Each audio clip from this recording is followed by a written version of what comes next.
everybody. Welcome back to the NerdNest podcast. I'm your host, Bill Fairchild, and I'm joined by two of my very good friends, Jimmy Champagne. How you doing, Jimmy? Excellent. I like watching you lock in for the 4-second countdown on Riverside. Your face like changes, then you just drop that intro. It's so clean. Real clean. Now I'm going to have to watch it back in post. I mean, the audience doesn't get to see it, but I'm going to have to watch it back and be like, what's wrong with me? Actually, watch all the way to the end. Maybe I'll clip that part out and put it in if I can. I don't know.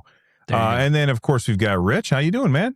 I'm doing great. A little weird to be recording this so soon after the last time we recorded.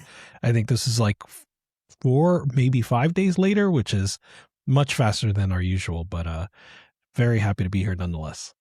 Yeah, we recorded the last one on Sunday, and then we're recording this one a day early on Thursday because tomorrow I have something that I have to do, and I figured it would just be easier to get it done early instead of later. So that's why we're recording a day earlier than we usually do, but we also recorded a day like 2 days later than we usually do last week. So it was like I did a bad job with the show notes. Like I didn't have time to build them all up, and Rich jumped in and helped me out a bunch with that. So thanks so much, man. Before we get started, real quick, I don't know, whatever like information that people would need or might be interested in. There is no episode next week because next week I am moving, and so this is going to be the last episode where I'm actually here in this nerd nest, and the next episode will be in the next nerd nest, and that just means I have a lot of work to do, and so that means I cannot sit down, record an episode with you guys, and then do all of the stuff that I have to do in addition to that. But that's exciting for me. Maybe not exciting for you guys, but I'm looking forward to it, and we've got a lot of stuff to talk about today. Before we get to excuse me, everything that we have to talk about today, I just want to look at the upcoming games that are happening in July. There's a link at the top of the show notes so you guys can see. And I was Rich, wondering can if you send me the link? You don't.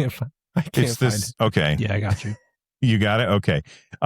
So at the I was wondering if you guys could look and see if there's any games coming out in July that are exciting to you. And so as I scroll through this and I'm looking at this, first off, I see one that I don't think anybody else is going to be, mute that, anybody else is going to be excited for. And I haven't even yet decided if I'm going to buy it, but on July 28th, EverQuest Legends comes out. Now, I put a ton of time into EverQuest when it came out back in 1999. That was like the game that I played for a full 2 years before World of Warcraft came out, and then it was all World of Warcraft all the time. But EverQuest like blew my mind at the time, and EverQuest Legends is like this new version of it where you have the ability to play solo, or you can group up and you can like multi-class, so you can be like, okay, I'm going to be a warrior and a necromancer and mage all at the same time, and that's how they allow you to play all this content that was otherwise made for group stuff. And you can play it solo, but you can also group up, and then things scale with your group. I haven't pulled the trigger on it because I know it could be playing in the beta right now. My one gripe with it is that there is a subscription, and it's so like old, but I have so much nostalgia for it. So it's definitely a game that's on my radar just because of my nostalgia for MMOs. Yeah, you can just buy a month. Yes, I can. Well, and if I buy the game, it comes with a free month. So I would be able to play it for a month, but I don't know. If I pay the money for it, there's a part of my brain that says a month is not enough. Like I'm not going to get very much done in a month. You know what I mean? Yeah. So I don't know. I definitely am interested in it, but are there any games on the list that you guys are excited about? Jimmy, why don't you go first? Because there are a couple from here that I want to know. Specifically, I want to hear about like your thoughts on Black Flag. Yeah, so there's a few that stand out. This game, Buckshot Roulette, that's coming to Xbox, is awesome. I found it through Instagram. You're like playing roulette with like a shotgun against this weird, creepy guy. I was like addicted to it on Steam Deck for a little bit. But yeah, Black Flag comes out today. I put a little bit of time into it. I'm a huge Assassin's Creed fan until Origins. I like tried with Origins 100 times, could not get into it. Then I played Odyssey and I 100%ed it. It took like 200 hours. And that's the last time I played one of these open world ones. I just I can't do it. I don't like them as much. But Black Flag was like the peak of Assassin's Creed for me. I platinumed it on PS4.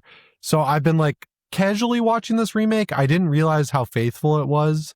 And they did a good job. They did a really good job kind of modernizing stuff in a way that you barely notice because it's been so long since I've played this game. It just looks so good and it runs really well on the Steam machine, which is good because with the Steam Deck, my intro game was Elden Ring and that was great to run through. And now I've got a cool little launch title for the Steam machine with this. And it runs well on Steam Deck too. They have a handheld optimized preset that's honestly lower than you need. You can bump most of the settings up and get a rock solid 30. This game is sick and totally worth it. Another one that stood out is this game, The Mound, Omen of Cthulhu. Actually, before you talk about that game, real quick, I got a question about Assassin's Creed. Yeah. What do you think about the DLC? I saw like the Steam users are pissed about the DLC. Like I guess there's tons of it and it's like not just cosmetics. Yeah, it's like time skippers or like time enhancers. They started this with Odyssey like way back, like almost a decade ago, and like I was pissed about it back then, but they've had it in every Assassin's Creed game since then.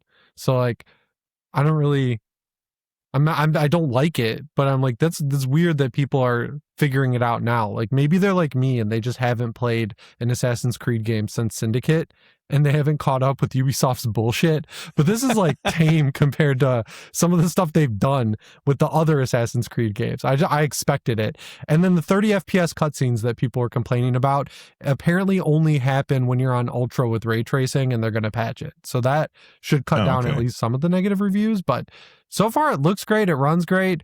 They ended their great little trial campaign they did where they didn't require the Ubisoft launcher for like 3 games. You need it for this one. I don't get that. That's too bad. And shoot, I forgot what I was going to ask about this, but like you said it was like faithful. It is super, like it looks like the exact same game, but just much prettier. Yeah, it's not as like from the ground up as something like Resident Evil 4 is, for example, or like RE2 Remake where they're like where it's so old that they have to like rebuild parts of the game. Right. This feels like the Oblivion remake sort of where it's the same underlying engine just cleaned up a lot. Yeah. Like even the animations are redone and they just look really cool. So my first Assassin's Creed game, people are going to be mad at me. Listen, I was obsessed with MMOs for like a decade and that was all I played. So I didn't play a lot of this stuff.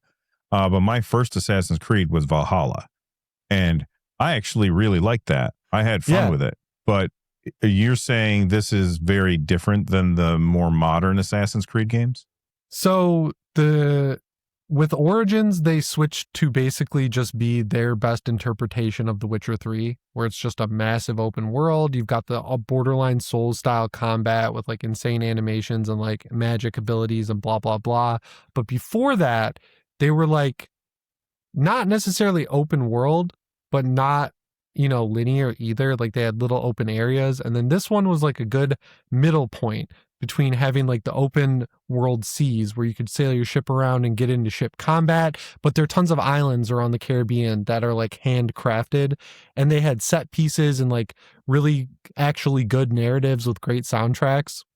And then when they switched to the Witcher style stuff, it just was like side quests, question mark, side quest, question mark, treasure chest, like fill the map with as much as possible. And the story kind of took a back seat.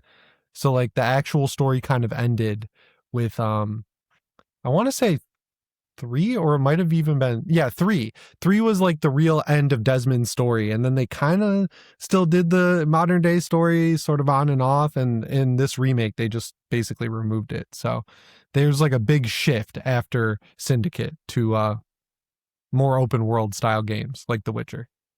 Gotcha. Did you have any more questions about it before he tells us about the other game, Rich? No, go for it.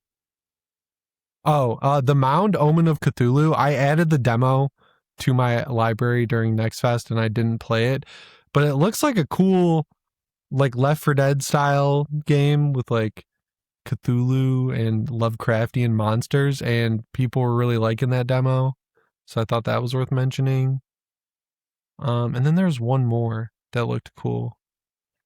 This is a huge, Halo Campaign Evolved. How did I forget I forgot about that. I was Also not the same excited day. for this. Yeah, I was not excited same day as for EverQuest. this. Yeah, I was like, it looks like Unreal slop. And then I played it at the Xbox Showcase and they did a ton of work to make it feel like Halo and look like Halo. So I'm interested in it. I love Halo so much. I am interested. I wonder what's that part of the game where like the rooms all look the same and it just feels like you're going in circles. Do you know what I'm talking about? It's about halfway through the game. Yeah, I know where you're talking about. I don't know what it's called. Yeah. The observatory, maybe? It's like the third level.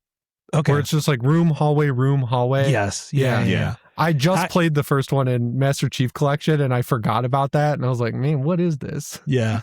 It is probably the only low point of that game because everything else was just like, my goodness. So yeah. I'm looking forward to it for sure. A couple games I'm looking forward to. One came out yesterday or maybe today. It's called Veritas Tales and it looks weird. Like it's interactive fiction, like a visual novel kind of deal, but it's made by someone who was at Vanillaware, apparently a 30-year veteran. Oh, you can tell. You're right. You can tell. Exactly. It has that sort of art and that sort of like, 2D skeletal animation thing going for it. So yeah, I'm interested in that. Are you an enjoyer of Dragon's Crown? I'm not. I want it to be so bad. I think my favorite Vanillaware game, maybe Odin Sphere, but maybe Muramusa. That's a good one too. Unicorn Overlord was sick. I still haven't played that. They sponsored me on PS Ready and gave me a key, and I didn't even know it was them. And I played it to get footage for the ad, and I ended up playing like 12 hours. Heck I was yeah. like, this game rules. Wait, did they make 13 Sentinels also? Was that them? I think so. Now I got to look it up. They're kind of cooking. They kind of are. 13 Sentinels is Vanillaware. So that has to be my favorite Vanillaware game. I really like 13 Sentinels. I thought that was excellent. Okay, so another game I'm looking forward to is called Dench Attack. And this is like sort of Jet Set Radio meets Train Simulator meets Tony Hawk, right? Like you're not wrong. Okay, thank you. It has like the Jet Set Radio art style and vibes, but you're conducting a train essentially, and you're on these rails. You can switch, from rails like a Donkey Kart, Donkey Kong mine cart. It's like level. Subway Surfers. Yes, like Subway Surfers. Much. Yeah, and then you just do tricks, right? So it's kind of badass. I played the demo for this about 6 months ago. It was phenomenal. You're a bus? You're a train, You're right? a train. Oh, you're a train. Duh. Yeah, and I played it too, and like at first I was like, this is a vibe and I'm loving this. And then I got to I forget, they added one more mechanic on top and I was like, nope, I'm out. It was too much for me. It did get hard. It did get pretty hard, but yeah, I'm hoping I can enter in the flow state and just kind of get into it. So yeah. Do you have good headphones? Yeah, I do. I feel like this is a good headphone game. Yeah. Okay, and then the last one I'll mention is Fading Echo. I played the demo for this one recently. It's sort of like a third person 3D like combat sort of adventure game, and I really felt like it was punching above its weight. I have no idea like what the price of this is going to land at or if it's already announced, but yeah, it felt like like a Zelda, like Darksiders, if you guys remember that game. Oh yeah, sort of like Zelda adjacent, a little more action oriented, but it had like these things where you can sort of shapeshift into at least like a ball. I'm suspecting there are other shapeshift things later on, and that changes like the puzzles and stuff like that. So I was really into it, and I'm looking forward to the full game. This looks cool. I was looking through the list, and there's a game that I think it made me think of you, Rich, and that is an exceptionally hard game. An extremely hard game. Extremely, yes. I hadn't seen this game. So yeah, this looks awesome. I only saw it because of this list. So thanks for sharing it.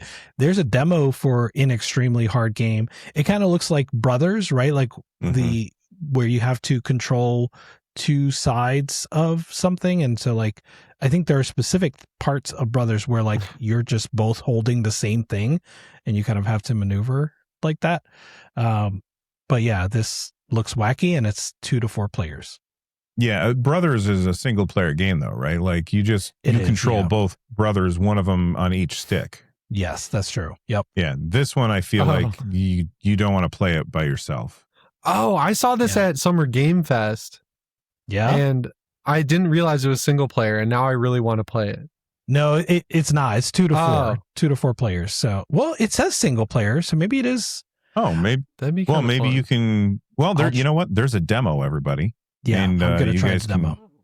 Try out the demo, and then we'll know whether or not it's single player or double player. We'll do a NerdNest Let's Play. I actually like double player. I'm going to use that from now on. Double player. Double player. All right. Well, let us know what games you guys are looking forward to in the comment section down below. But we're going to move on and talk about some video game news. And I want to start off with Jimmy. Jimmy, you got a Steam Machine, man. Finally, you got hands-on with the Steam Machine. Let's hear what's your first impressions with it so far. I know you've only had it for like a day. It's so tiny. Like it's barely bigger than a GameCube. I saw the videos and stuff, and people are like, "Yeah, it's tiny." But like when you take it out of the box, you're like, "Whoa, this is small." The unboxing experience was pretty good, I would say. Like they did the cool packaging, like they did with the controller. I really dislike the fabric faceplate because I got the 2 terabyte. It feels like because you're a teacher, but Rich, do you remember the textbook covers that were like nylon stretchy back in the day? Yes. Yeah. It feels like that. But like, like if you have any imperfection in your skin, it'll catch on that. Like it's not rough, it's smooth, but like it has that snag, like when you run your thumb across it and it's like, it feels like shark skin. Yeah. So I don't like that. But I brought it down here in the basement. I plugged it in. I was up and running in like 5 minutes, and I spent all day yesterday. I had a extra 1 terabyte SD card. So I put that in my Xbox Ally X and I downloaded like 20 games. And I just popped that in. They all just pop up instantly. They didn't have to patch or anything. I did one update, then I jumped right into Resident Evil 4 because any PC I get, I run this test where because Resident Evil 4's scopes double render the game, no matter what PC you run this on at any settings, you will see a little bit of a stutter because it's like rendering the world around Leon and then the view of the scope. So it like has to re-render. And I just like judge the general quality by how quick it can get through that. And it's on par with my 5080 computer, which has some insane Intel CPU. I was like really shocked because I had it set to 1440p high with FSR2 at I think ultra quality. So like pretty high beefy settings, and it was such a slight stutter that it was imperceivable. So I was like, okay, it passed the Resident Evil test. I closed that down, tried Dead Island 2. I don't know why I tested that because I have no interest in playing it, but it just was sitting on the home screen. I tried it out. 1440p high 60 all day long. I was really impressed with that. Then I did Dying Light, The Beast, which is a really weirdly hard game to run. And I could have gotten away with 1440p low 60 for sure, but I wanted it to look better. And so I dropped it to 1080p. They must be running some sort of filter or something over SteamOS if you set the global resolution to 4K and then set the game to 1080. Because when I use 1080 on my like my NVIDIA laptop, my Razer Blade, it looks like shit on my TV. Like it's blocky, it's grainy. It just doesn't look bad on the Steam machine. So I don't know if it's a SteamOS feature like across the board or something. There might be a smoothing filter going on, but 1080p looked fine, stayed locked at 60. And then I tried Dead Rising Deluxe Remaster, high settings, 1440p 60. So like if you're staying at 1440p, this thing just rips. And I was expecting it to be this horrific piece of dog shit after a lot of the videos I watched. And I was just like sitting there with my eyebrows up. I was like, okay, we're working with something decent here. So I'm Nice. very happy with it so far. That's funny. That was my first question is, I have a bunch of questions here, but like my first one was, are you happy? Right? Like, are you enjoying your new piece of kit? Yeah. I'm That's like awesome. really impressed. And moving between my 9070 XT sicko mode PC and this does not break my brain at all. It's like fine to just move down here in the basement when Kelsey wants to watch The Mystery at Blind Frog Ranch or whatever on the big TV. Is that a real title? Because that sounds like a made up title. She's like addicted to it. It's on History Channel. It's like these guys bought this island and they're trying to find gold. And they've been doing it for like 12 years. Blind Frog Ranch. Yeah. So then I it. come down here, just kick it on the OLED down here that I have, which is like a really shitty OLED. It's like 55 inches. It's old. It has a vertical line. If you have a screen of any single color, you'll see it split in half, but it's working just fine with the Steam machine so far. Kelsey just texted me they found gold last night. That's sick. I mean, it's not a this ranch, is it's what an I've been island. waiting to find out about. Right. This is what we've all been waiting for. Yeah, that global filter, could that be FSR1? Like Steam Deck has Just like the applying? global. Yeah, like Steam I don't Deck have has the just toggle on though. Oh, okay. I did in nothing. Steam OS. Okay. Because like it defaults to 1080p, which I dislike. I think that's a little shady to have it. And it tells you it's like this thing will work best at 1080p. I'm like, no, we're not doing that. Well, but it will work best at 1080p. I don't blame them for locking it to 1080p. I blame them for saying 4K 60. They should never have then said why'd you 4K say that? 60. Did you test it? So that was I don't know weird. why they said that. That was a weird one. So I set the global to 4K so it would fill out my screen, and then in game I do 1440p. I genuinely can't tell the difference between 1440 and 4K. Like on my big TV upstairs, I do 4K. On this monitor, it's a 1440p OLED. They look the same to me. Maybe that's because I'm sitting farther away or closer, but maybe I'm just getting old and my eyes are failing or something. I think the three of us are definitely the can't tell the difference boys. Between at least between 1440 and 4K. It's like, it's fine. You got it. I go for it's cool with me. The thing is Jimmy, you're playing. I mean, when you have it playing 1440p, the monitor that you're playing it on is 1440p, so it's not. Yeah. It's not blowing it up to a higher like resolution to display it on your screen. Right. Like if I play something on this TV over here, I'm pointing for the audio listeners, and I play something at 1440p, I don't notice the game looking soft, but I notice the UI looks soft. It gets bigger. Yeah. Yeah. And so usually I try and push it up to 4K if I can, just to get rid of that softness. But if I'm playing a game like Dead Space, doesn't have a UI, I probably wouldn't notice it because there's no UI to notice it on. Yeah. Yeah, I also play on, we talked about this before too, I also tend to play on smaller displays. Like I don't actually have anything I think bigger than 55 Jimmy in the house, so that's funny. We got like a 78-inch OLED on Craigslist from a guy who was going to prison. No he was way. like, I need to sell all my shit. So my dad put it in the back of his pickup with a blanket, and that's like 2.5 hours away, like Jackson, and it made it here. So that's my main TV upstairs, and it awesome. works great. That's sick. So Jimmy, one of the questions I had for you is, do you think the Steam machine is going to like replace anything for you, or is it just like additive? Is it just like a new thing that you have that, now maybe you didn't have anything in the basement and this brings it to your basement? So I have a Razer Blade 16 with a 4090 in it, a mobile one, and it is such a nightmare computer. It stutters like crazy. It thermal throttles like nuts. I undervolted it. I've done all this stuff to it, and nothing really works. And then when I got a really good clearance deal on a Alienware 5080 PC, so then I was like, that'll replace the NVIDIA, but I kept it around for Blender. I'm going to just use it for Blender now. I had it connected to that TV just in case I wanted to play on the TV, but I don't need that anymore. Like, this is just more than good enough. That's dope. Is it super quiet like everybody says? Like, can you hear the fan?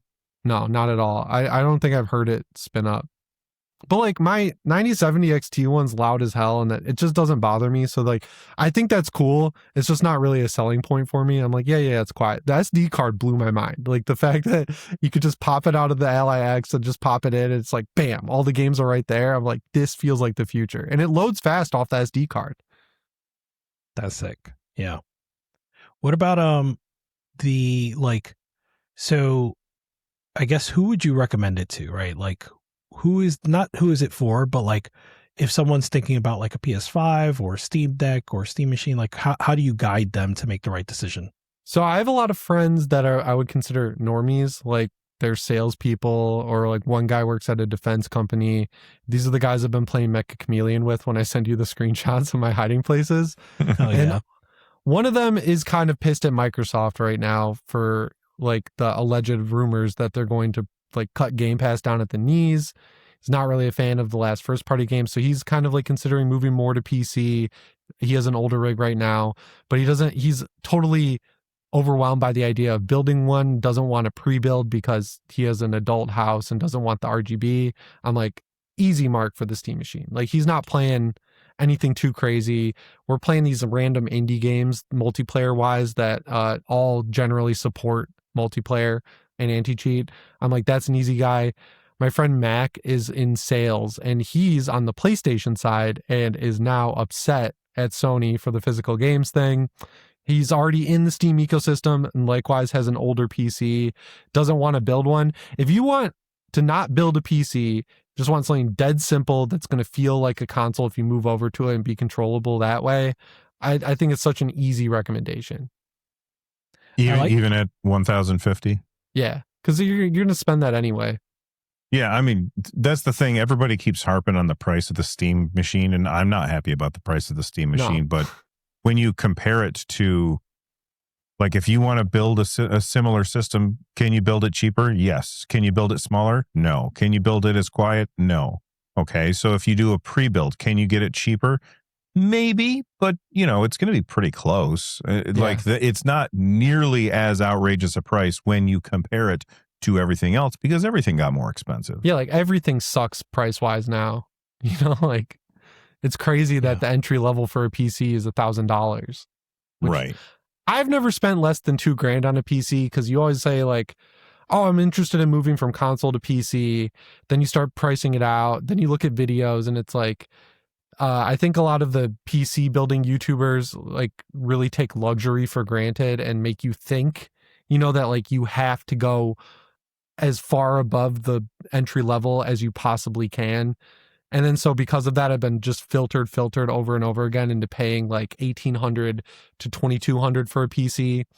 And regardless, they last me like about as long as a console. So I think like I paid $1,500 because I did all four. The one I really wanted was the 2 terabyte without the controller. I would feel great at $1,300, purchase justified. I'm not mad. I'm a little like, dang, I don't need a third controller right now. So I gave it to my brother. But $1,500, I don't feel like I was ripped off or anything. Nice. That's fair.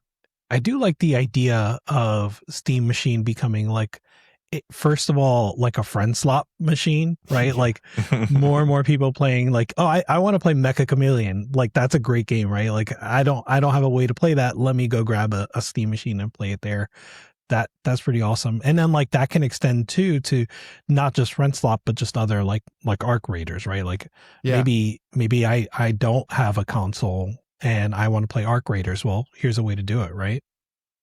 Yeah, it kind of feels like the monkey paw curled in a little bit for Valve because like so many things are falling into place. Like anti-cheat is being solved. Unreal Engine 5 is finally producing optimized games.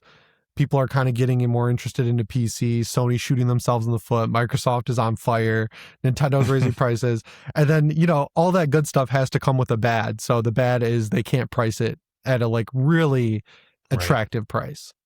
But like, yeah, even Discord. Like when I was on my PS5 more, I tried the Discord integration and it was a nightmare. On this thing, I just added it to Steam. And then I just run it in the background. There's no CPU hit or anything. It worked great. I tried Dead by Daylight with my Dead by Daylight masochist friend that we play it with every night. I'm going to try Outlast Trials, but for all the multiplayer I play, I don't have to worry about the anti-cheat except for Battlefield, but I don't play that with the controller anyway, so it's not really a big deal. Yeah. So you're going in, you've already done some tinkering. It sounds like you've already gone into desktop mode, added Discord, things like that. Have you done anything else? I added Vacuum Tube. Have you guys ever heard of that one? What's that? It's a just straight clone of the YouTube TV app, like not YouTube cable, like the TV app you get for YouTube on like an Apple TV. So like you can, and it works with the Steam controller. So you Does can it have like, picture-in-picture? I don't know. I haven't tried that. Oh, But God, I watch there's YouTube so many on times, that TV while I'm editing. There's so many times where I sit down and I want to play a game and I want to watch a video. God, that'd be so good. And I'm like, if I could just put a freaking YouTube video in a corner and watch this podcast while I'm playing a game. So good. I would be so happy. I'll check that out because now I want to do that. And I'm assuming it can't work in game mode because like game mode is all about like the game scope, like exclusive, right? Oh, like that's screen. true. Yeah. You could listen to the podcast in the background. You could. Yeah. That's true. Yeah. I could fire up like Chrome's built in. Yeah.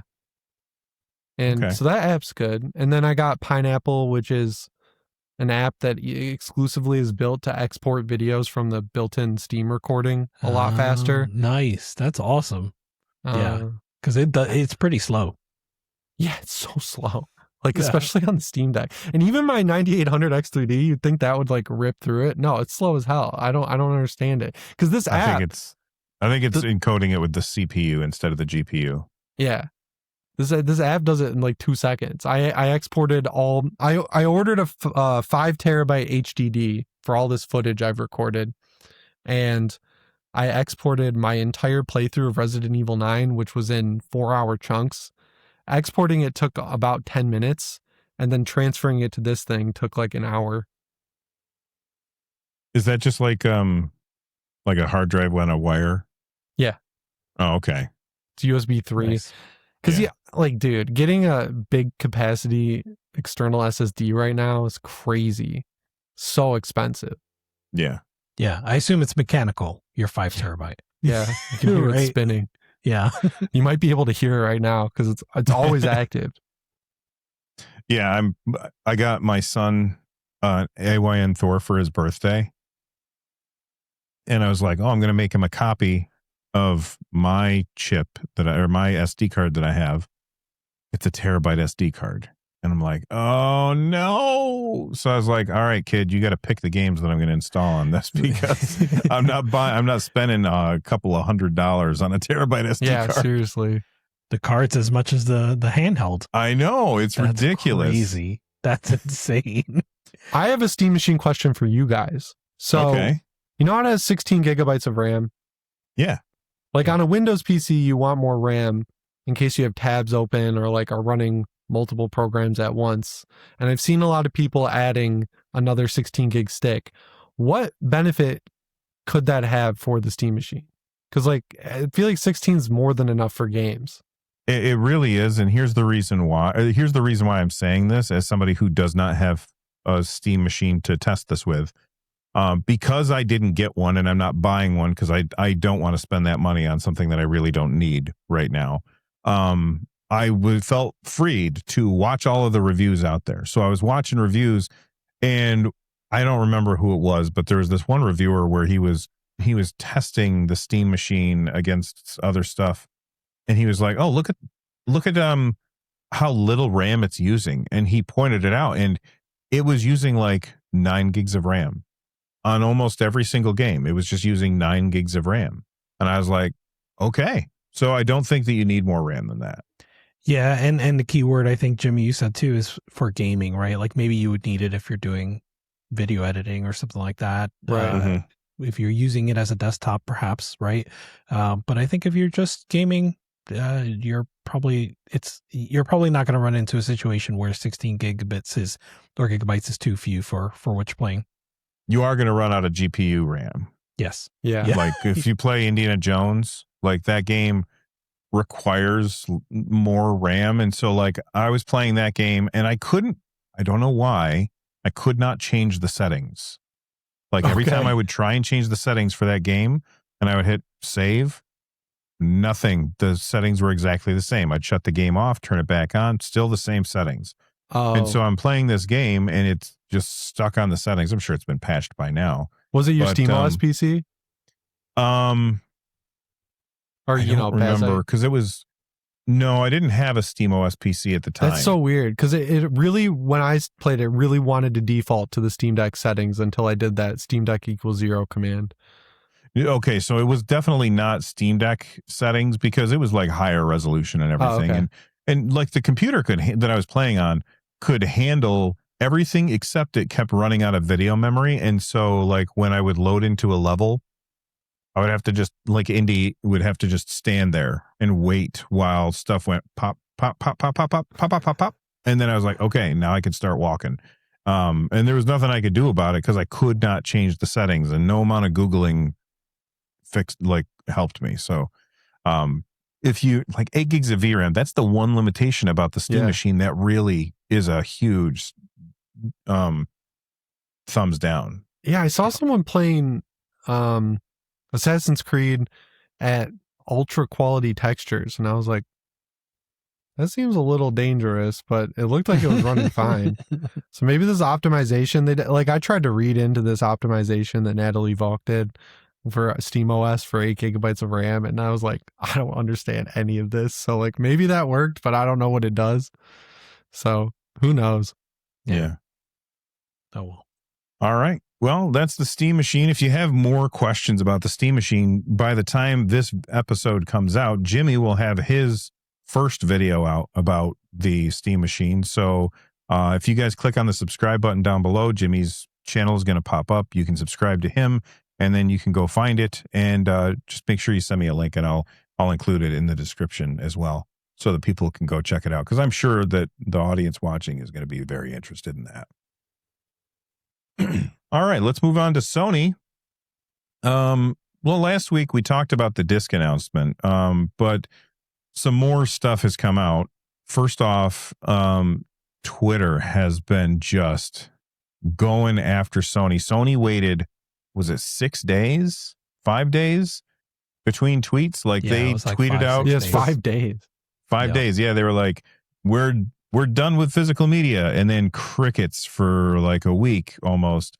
And then their first tweet back, I think, was for their fight stick. Their fight stick, which I think looks cool as hell. High quality. Every single tweet from them, the support tweets, every tweet is just super ratioed. Everybody is taking them to the cleaners, and rightly so, because a lot of people are pissed about the idea of the lack of physical games moving forward. Jimmy, you weren't here last episode. I know that you have a YouTube channel, PS Ready, all about PlayStation. What's your reaction to Sony's latest? So dumb. Like, major unforced error. I feel like there's no reason to announce it now. It kind of also gives away the PS6 release date, which, like, good luck with that thing. I just don't like. I watched Jason Schreier's video where he broke down every reason, and I just started getting more and more mad because it just seems like a bunch of weird justification surrounding the idea that they're pissed they lose like 30% of a cut on the first party game if you buy it physically, because they have to print it, they have to ship it, they have to give a little bit to Best Buy or whatever, and they want to eliminate that in the used market. And it just seems so short-sighted. And then I was looking into it more because I've seen this data that's like 90% of people buy games digitally.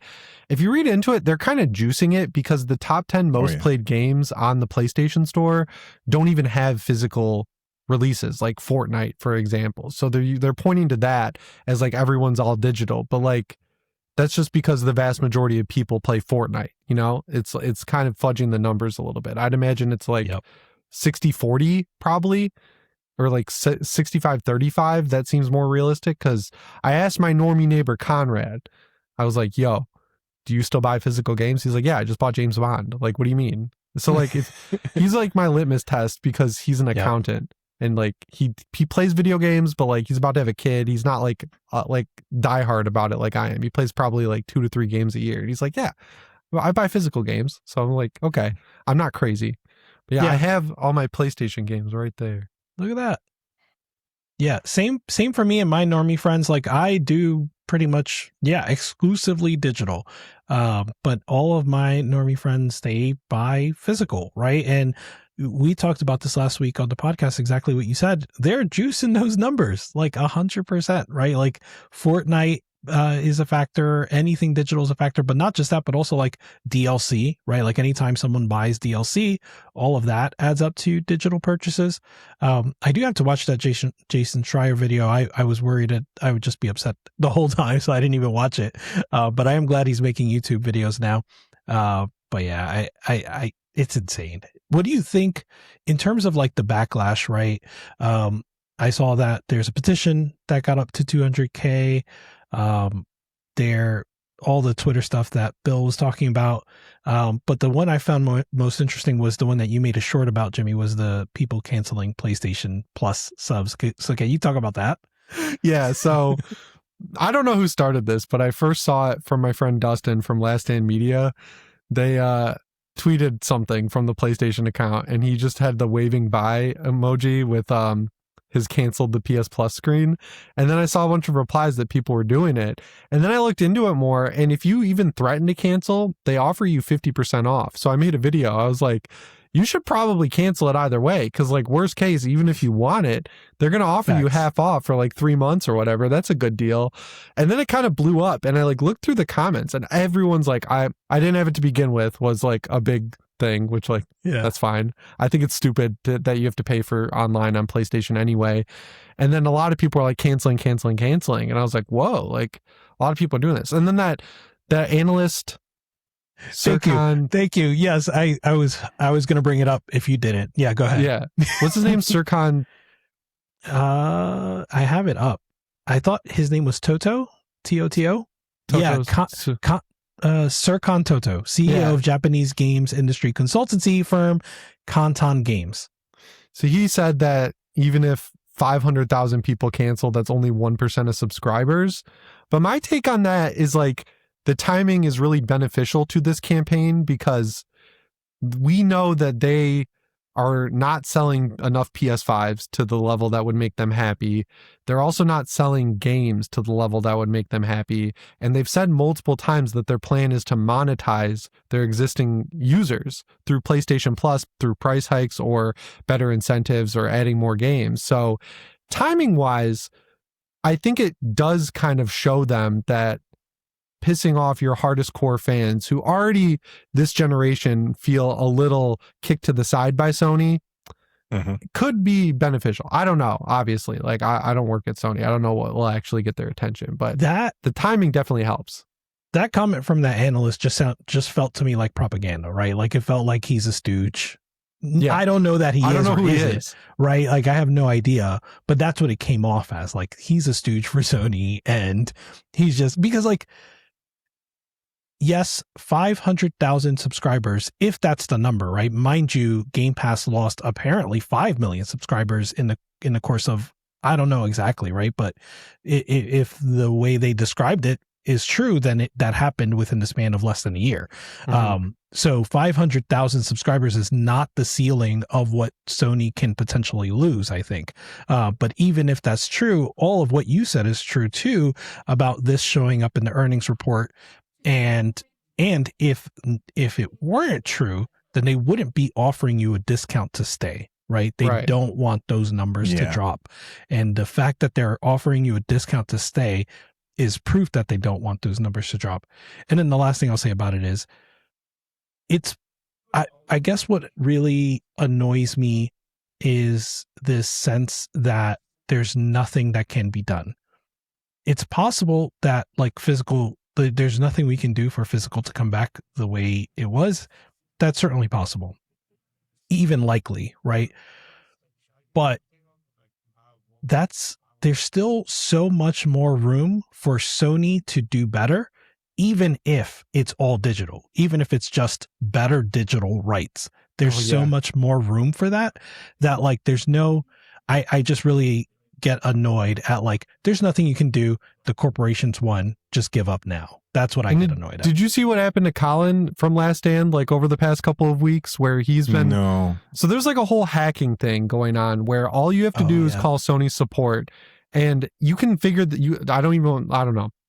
I'll be vague, but like you can just say, here's my PSN And then you can figure out what game they bought recently and just make a guess that probably they bought Resident Evil 9 on launch night and say, so here's my name, here's my account. As proof, I bought Resident Evil on launch night. Can you reset my email? They're like, yeah, sure. Here you go. And then they take your account and then they sell it. And then once that happens, Sony does nothing. They don't care. So a lot of people, like the guy who had the most platinum trophies, lost his account this way. And then there's a big stink about that from Colin. And then after that, someone was able to figure out how to add games to his account. And they were adding like a bunch of NSFW games to his account, like filling his home screen with just garbage shovelware and like as close to not safe for work as you can get on PlayStation. So like, it's so simple to steal someone's account. It's simple to just hack in and add, games. The PlayStation Network goes down constantly at peak hours.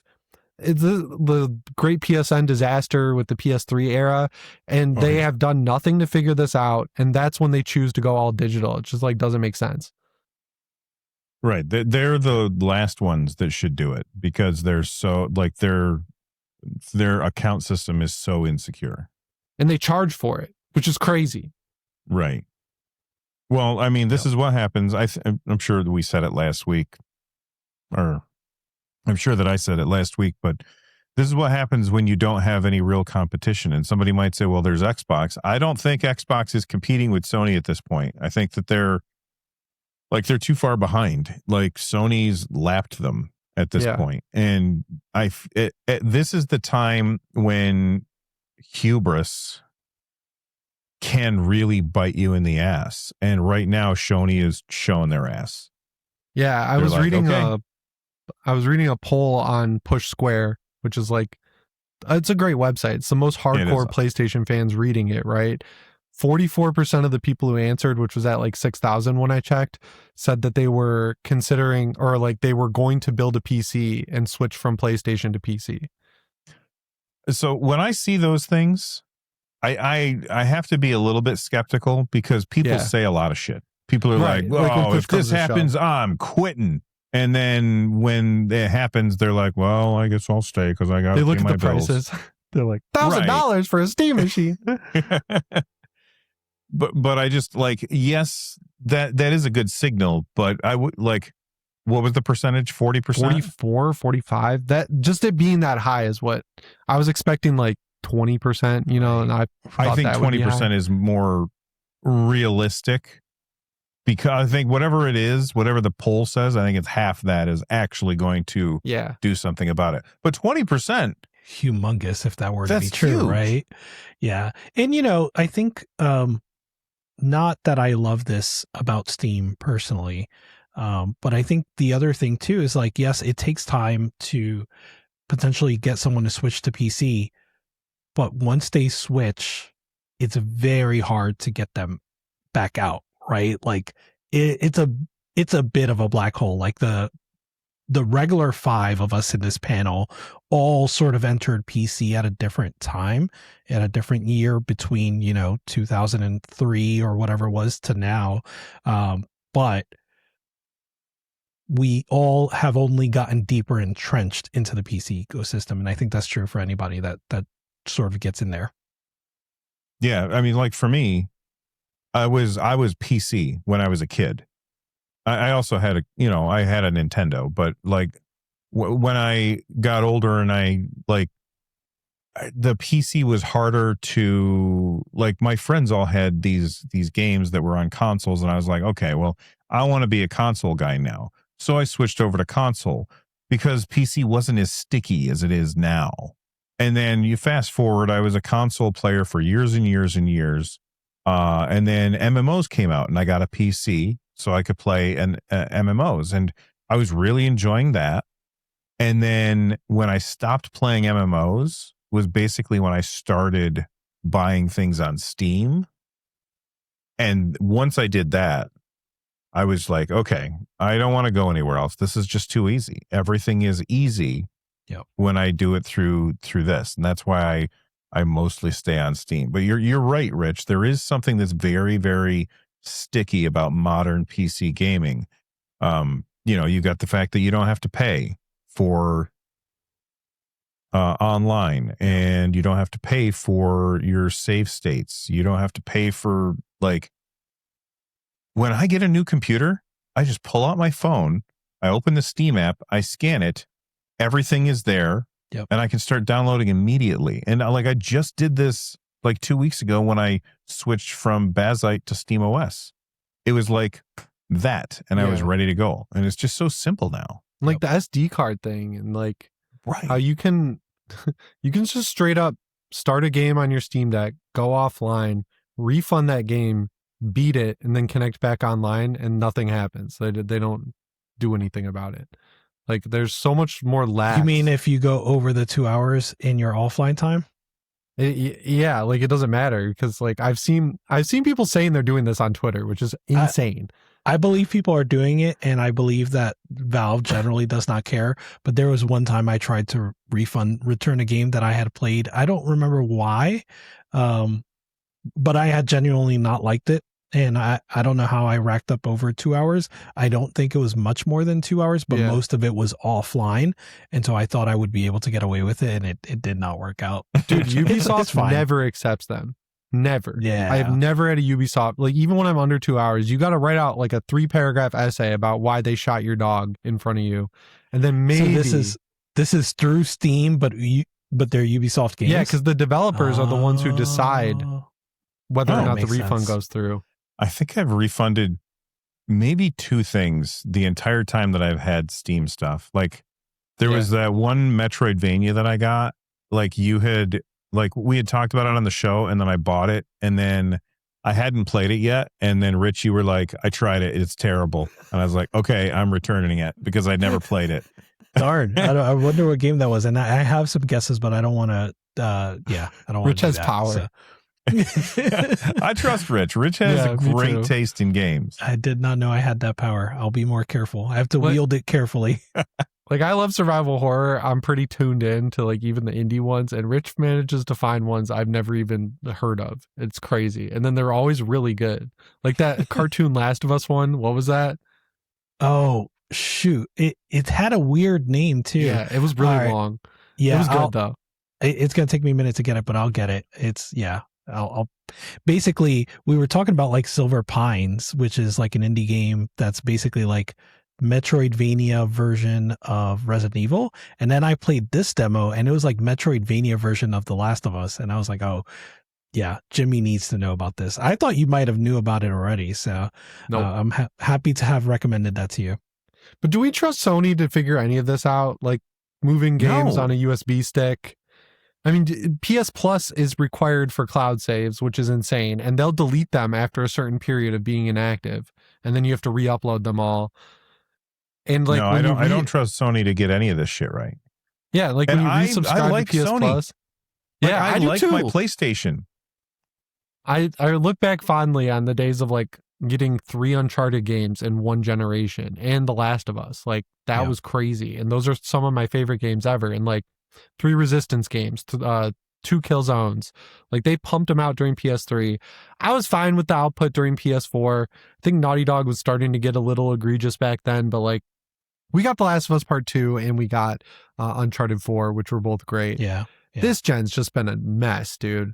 Like, and even though it's even this gen, even though it's been a mess, like the first 2.5 years, right? Where where it was like Demon Souls, Ratchet and Clank, Returnal, Miles Morales, which I know is also a PS4 game, but just like I played that on PS5. Me too. That was the first game I played. Yeah, and then Spider-Man 2. And I feel like I'm missing one in those early couple years. Horizon, yes. And then Gran Turismo. There you go, right? Like Gran Turismo. Oh my this is a solid lineup, but you know, they kind of that was all they had, right? After that, it was all the gas stuff that they were working on. Mm-hmm. So yeah, they kind of blew their load. Real quick, that game is called The Road of Dust and Sorrow. So that's the sort of Last of Us Metroidvania game. That one's cool. Yeah. I love that title. Yeah, it's a good title. Reminds me of Oh Brother, Where Art Thou? Ooh, yeah, that's true. You should try it, Bill. I think you'll like that game.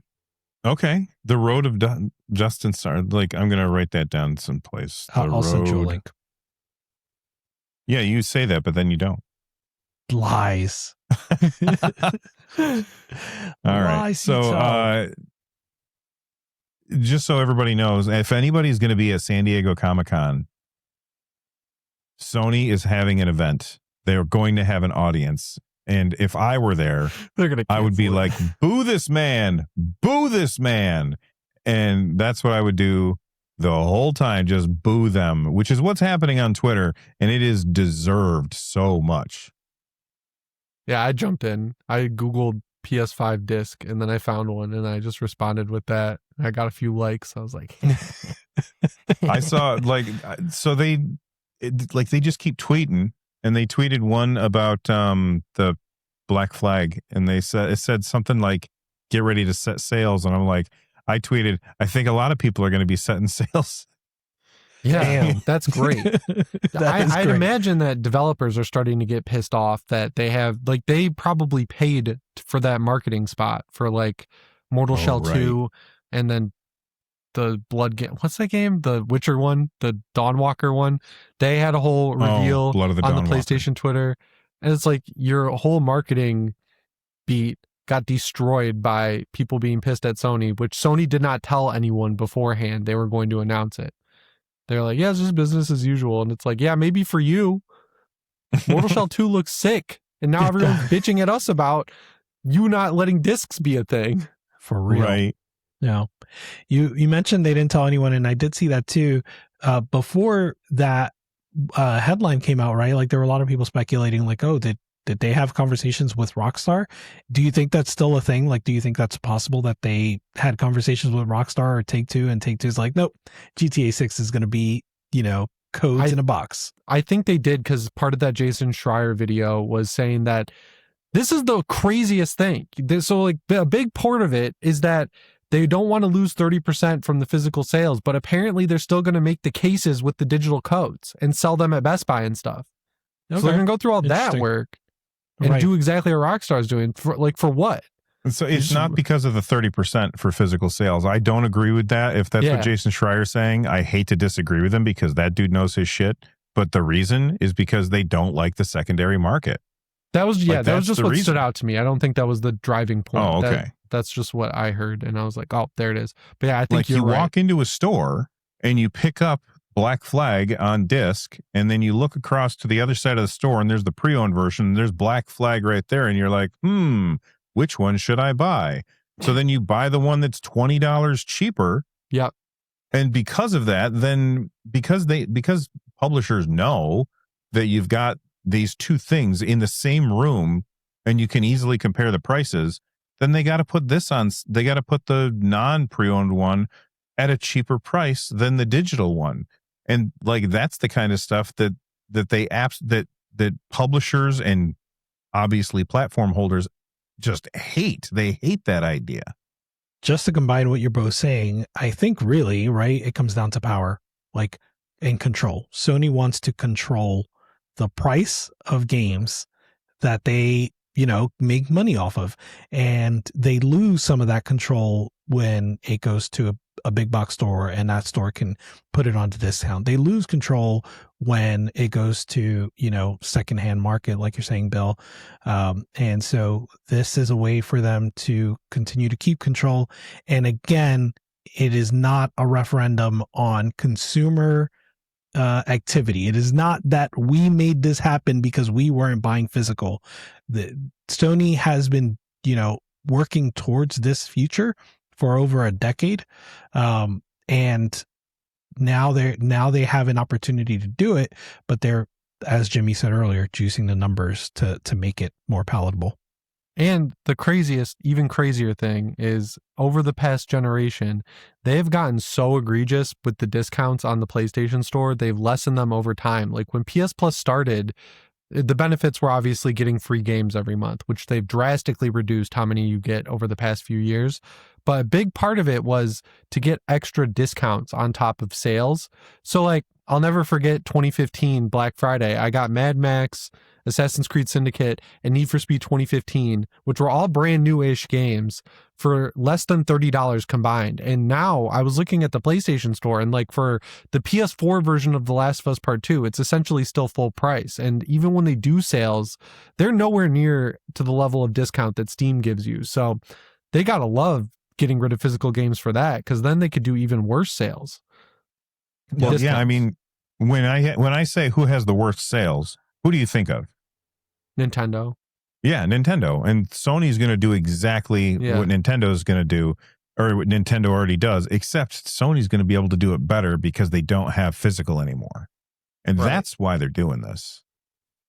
Yep, absolutely. Yeah. All right. Well, 2 weeks in a row talking about Sony and their discs. We covered all of it. We didn't leave any stone unturned. All right. Well, last week we mentioned that Xbox was going to be ripping the Band-Aid off on Monday. It is now Thursday. The Band-Aid has been ripped off, and man, it is very painful. Like this is real bad. So first off, Asha Sharma posted this letter. I'm not going to go through the whole letter, but there was definitely some interesting things in there. The fact that they were losing 60 cents for every dollar, 64 cents for. We also have learned that we are not in the best home for every type of studio. In a typical year, we lost 64 cents for every dollar we invested. What? That's insane. That's an insane That is number. a crazy statement. What were you saying, Rich? I said that's an insane number. And like, you know, we've been having arguments in the group chat for a long time about how well Xbox is doing. Like, are they profitable? How profitable are they? You know, just a couple of weeks ago, we got the news essentially from Asha that they were 3% margins. And now this, like, yeah, it's ugly. What's your reaction to this, Jimmy? Ah, man, this is like, it needed to happen, but like the id stuff, which we'll talk about, that really bums me out. But yeah, 64 cents on the dollar losing is absolutely insane. And I like, it's that classic phrase, they were burying their head in the sand for what, like maybe 4 or 5 years at this point, just dumping money into these games to fill the Game Pass library and just not getting an ROI at all. And then this news that they were like financing it through profits from Minecraft, like they sell a copy of Minecraft and they move the money over to support Kiln or Keeper or South of Midnight or any of these, or like that one Bleeding Edge that came and went from Ninja Theory. And I've been reading these news stories from like Double Fine, where it's like Double Fine was working on a game that they needed to be profitable, which was a Metroidvania. And then when Xbox came in and bought them, they canceled that and started working on Keeper. And it's like, so like, did they tell Xbox that their plan was to make a game that no one would buy? Like, like apparently everyone just like has been kicking back, collecting that Xbox money for however long. Yeah. And so I'm happy though that they were able to go independent in South of Midnight, but now they're going to have to make a marketable game. And it's like, it just sucks for Xbox as like someone who would have benefited from a marketable game for the past 5 years, because then you could theorize that we wouldn't be in the situation with Sony, maybe, if they had games that people would want to buy an Xbox for. So it's just, it's a mess. It's embarrassing. Yeah, I feel like Sony wouldn't have the intestinal fortitude to rip discs away if they had a competitor in like that was really competing with them. Yeah. There was something else that she said that jumped out at me that was real. Before you do that, while you look it up, Bill, I want to, Jimmy, if I could translate something you said. Yeah, sure. And tell me if I'm wrong. You said this needed to happen, and that's not celebrating, right? People getting laid off. Like, obviously this is terrible for those people. But I think that when you say this needed to happen, it's more like the layoffs are like, people think of the layoffs as the disease. The layoffs are not the disease. The layoffs are the symptom of the disease that happened a lot earlier, which is this overspending. And the way I keep framing it, right, is every content creator has seen the Venn diagram of like things I do, things I want to do, and things that make money, right? And like, yes, you have to make things you're passionate about making, but you also have a responsibility to make things that sustain you. At least sustain the hobby. If it's a hobby or if it's a business, sustain the business, right? And so that's the responsibility that Xbox had that they presumably weren't fulfilling, and why they had to lay off so many folks. Yeah. Like, I think they would have had to lay less people off if they made the hard choices sooner and like told these people to get to work, man. Like, I hate to be like that, but I've been reading these news stories about like Obsidian having to be forced to make a Fallout game. Why are you working at Xbox and Obsidian if it's like detrimental to your well-being to hear that you're going to work on a Fallout game? Like, anyone working on games should be over the moon to work on New Vegas 2, especially when Obsidian has made what is widely regarded as the best Fallout game. Like, that should have happened. This should have been in the works for 5 years. This should have been out. It's crazy. I agree. And then you look at Obsidian, I think they're the best example of what Microsoft was trying to do over the past few years, where they made Avowed, they made Outer Worlds 2, and then those did okay, to a varying degree of success. So they got to make Pentiment, which was a small scope, small budget game. Whereas you look at what Double Fine or Compulsion were doing, they're making games that should have been small budget and small scope, and they're spending over $100 million on them. Exactly. Like, right. Where are the account? They didn't have a COO. That's crazy. There's so much room for like make shorter games, right? Like make shorter games that I'm sorry, I'm not doing it justice right now, but there's so much room for the make shorter games meme. But the Sonic one? Yes, the Sonic one. Yeah. But you have to actually make shorter games, right? Like you have to spend less money making those games. And if Microsoft spent all of this other money, $65 billion plus, $30 billion plus with Bethesda. It actually may have been 20 billion-ish with Bethesda, right? Billion here, a billion there. Billion here, billion there. But they spent all of this money, upwards of 100 billion in all of these acquisitions total for IP. Call of Duty, Doom, Fallout, Elder Scrolls. They found value in those IP. And so if they find value in those IP, they need studios that are going to develop games for that IP. And nobody does that better than Nintendo, right? Like everybody that works at Nintendo, like sure, you get a Splatoon every once in a while, but everybody that works at Nintendo, I think, exhibits a pride in working on, if I get to work on Mario, heck yeah. If I get to work on Zelda, heck yeah. And like, yeah, to Jimmy's point, if there were people not feeling that way about making a Fallout, that seems crazy. Especially with I how would much agree they with make. that. Like, yeah, they make a lot of money. Yes. And then I saw a guy who got laid off from Obsidian just saying, I've always been an Xbox hater. Haha. Like, awesome. Why were you working there? Well, I mean, for a paycheck, obviously. Yeah. I mean, there's a lot of people who take a job also true. just for a paycheck. And, I don't fault anybody for that. No, I agree. The thing is so like you guys talk about Fallout, they should have been working on Fallout, but Microsoft fell in the exact same trap that all of the other giant corporations do, is they look at the idea of live service as the solution to everything because they see the Fortnite money.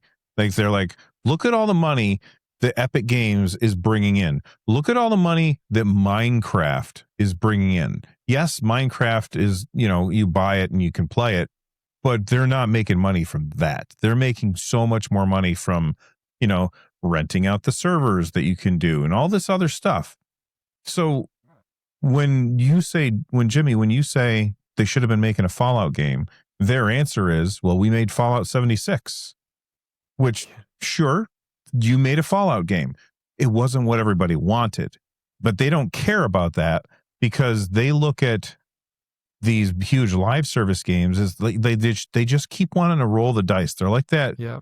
They're like that I don't know, octogenarian sitting in Vegas at the slot machines with a cigarette, just pulling the arm over and over and over again on a live service game. One of these days, it's going to pay out so big that they're never going to have to make another game again. They That's have what 2 they successful want. ones too, which makes it extra insane that they're rolling the dice with every one. Like Sea of Thieves, they should have they should have built studios around Rare to continue investing into Sea of Thieves and have a second one ready to go or a relaunch or something instead of just letting it languish. And then Forza Horizon, I mean, 3 games ago, we should have been figuring out how to not have to delist these games because of music and car licensing. Like, you have leverage with those games. You can go to Lexus or Ferrari and say, we want the license for this car in perpetuity because we don't let your cars get damaged. We barely have any car customization, and people love driving your car in our game. It seems like they don't do that at all, but other companies like Ubisoft are able to figure it out with the Crew. EA is able to figure it out with Need for Speed relentlessly. It's just like, once they get these successful live services, they go, we did it. Let's move on to the next one. Although, one of the examples you gave is didn't the Crew get shut down? The Crew 1 did, but Motorfest and 2 have all the backlash to the Crew 1 getting shut down was so vast that they added an offline mode to the Crew 2, so it'll be playable forever, and they're adding it to Motorfest. Oh, okay. Cool. So a couple other things that I wanted to talk about for what Asha said. So number 1, they saved some studios. They didn't just shut them down, which is what I expected to happen. I expected them to just say, okay, these studios are closed. We are moving on. You all have your pink slips and we're going to move on to something else. They actually saved some studios by allowing them to get purchased, or, saying that they were allowing them to get purchased and they haven't been purchased yet. So I think that that's one thing that I like that happened, is that they didn't just shut them down, and for some of these studios that are going away, they're actually giving them money to finish the game that they started, which is really cool. Not something I would have expected. The other thing, do you guys have anything about that before I talk about the other thing? Yeah, I think it's cool that State of Decay got runway money, but is not required to be on Game Pass or exclusive to Xbox. Yeah, that's awesome. That's pretty super cool. Yeah, I agree. And then the other thing was 15 layers of management. 14.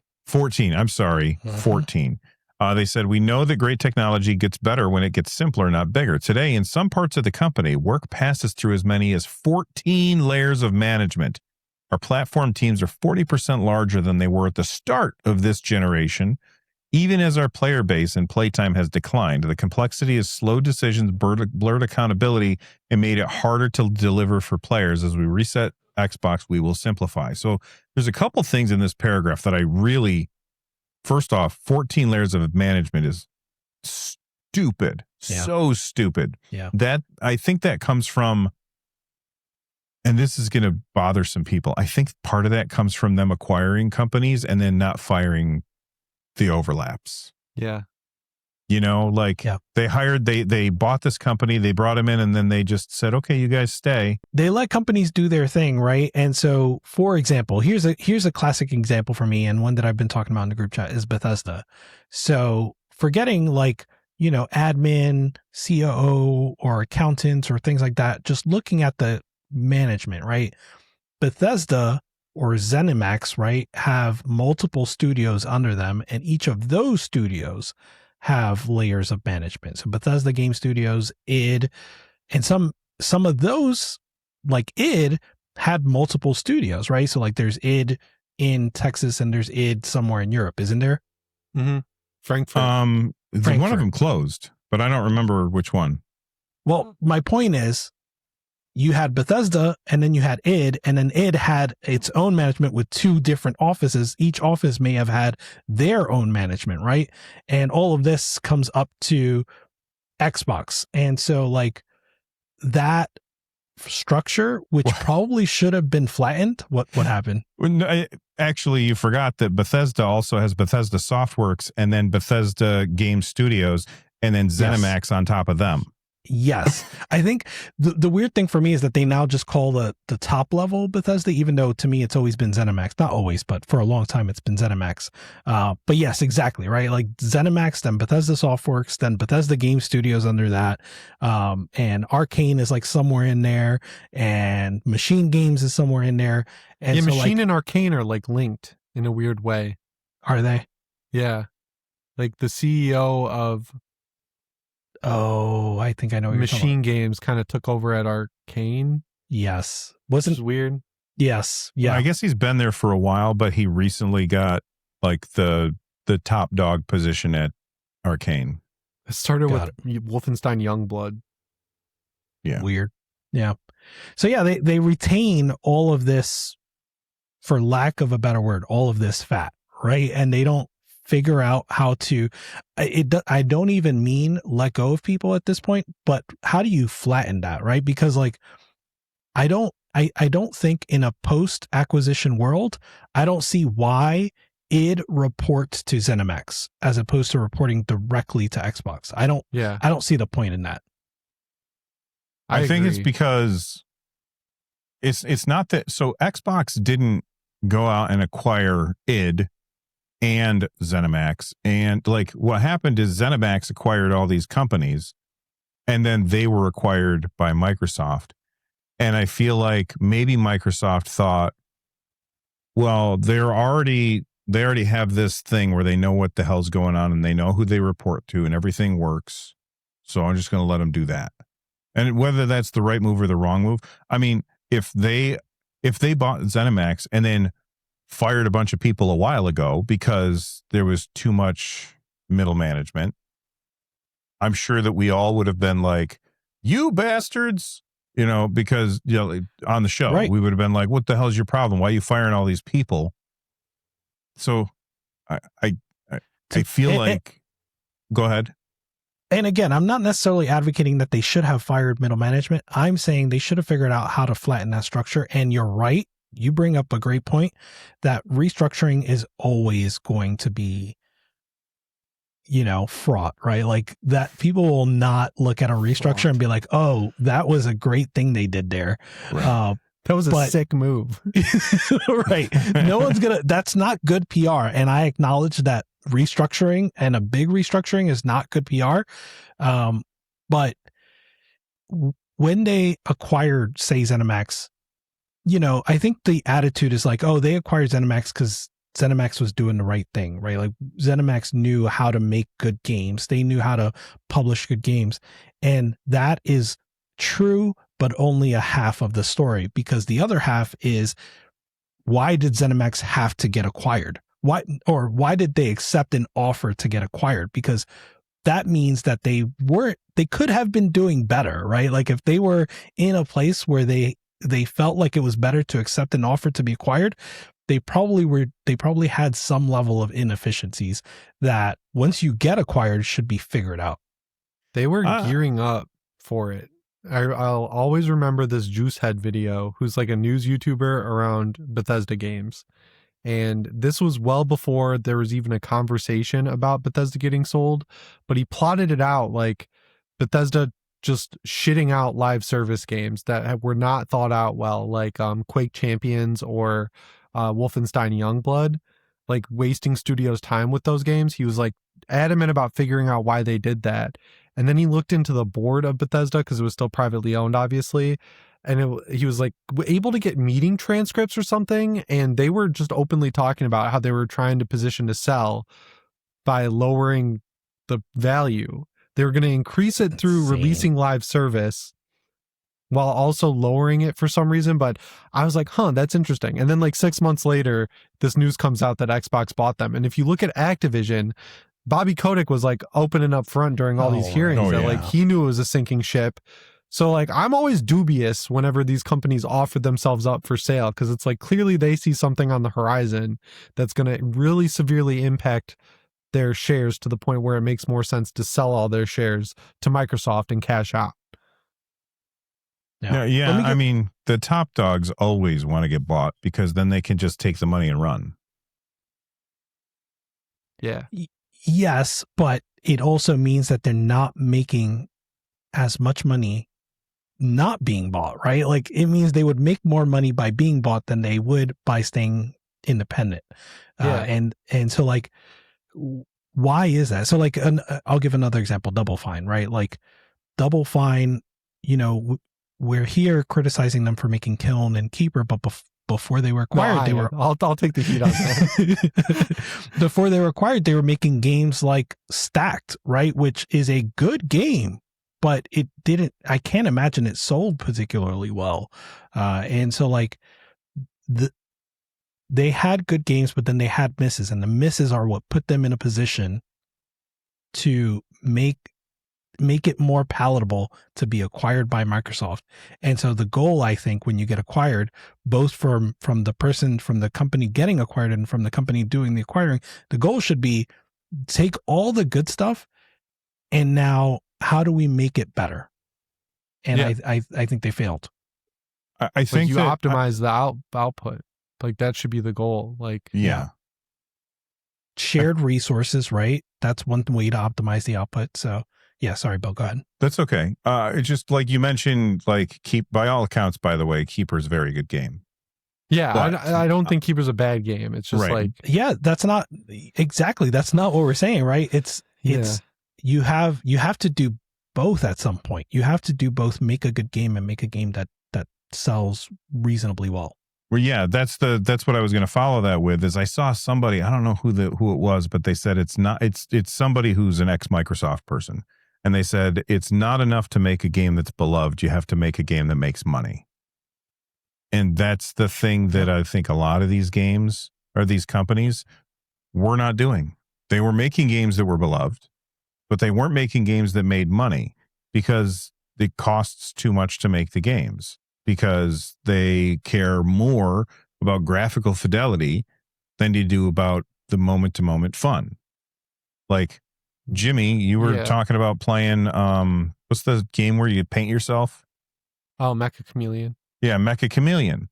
Like, that is a game that is not focused on having the prettiest graphics. It's the game that is focused on having fun, and that's why it's doing really well. Yeah. In 5 years, nobody's going to remember Mecha Chameleon, but that company will be able to go on and make another game. You know what I mean?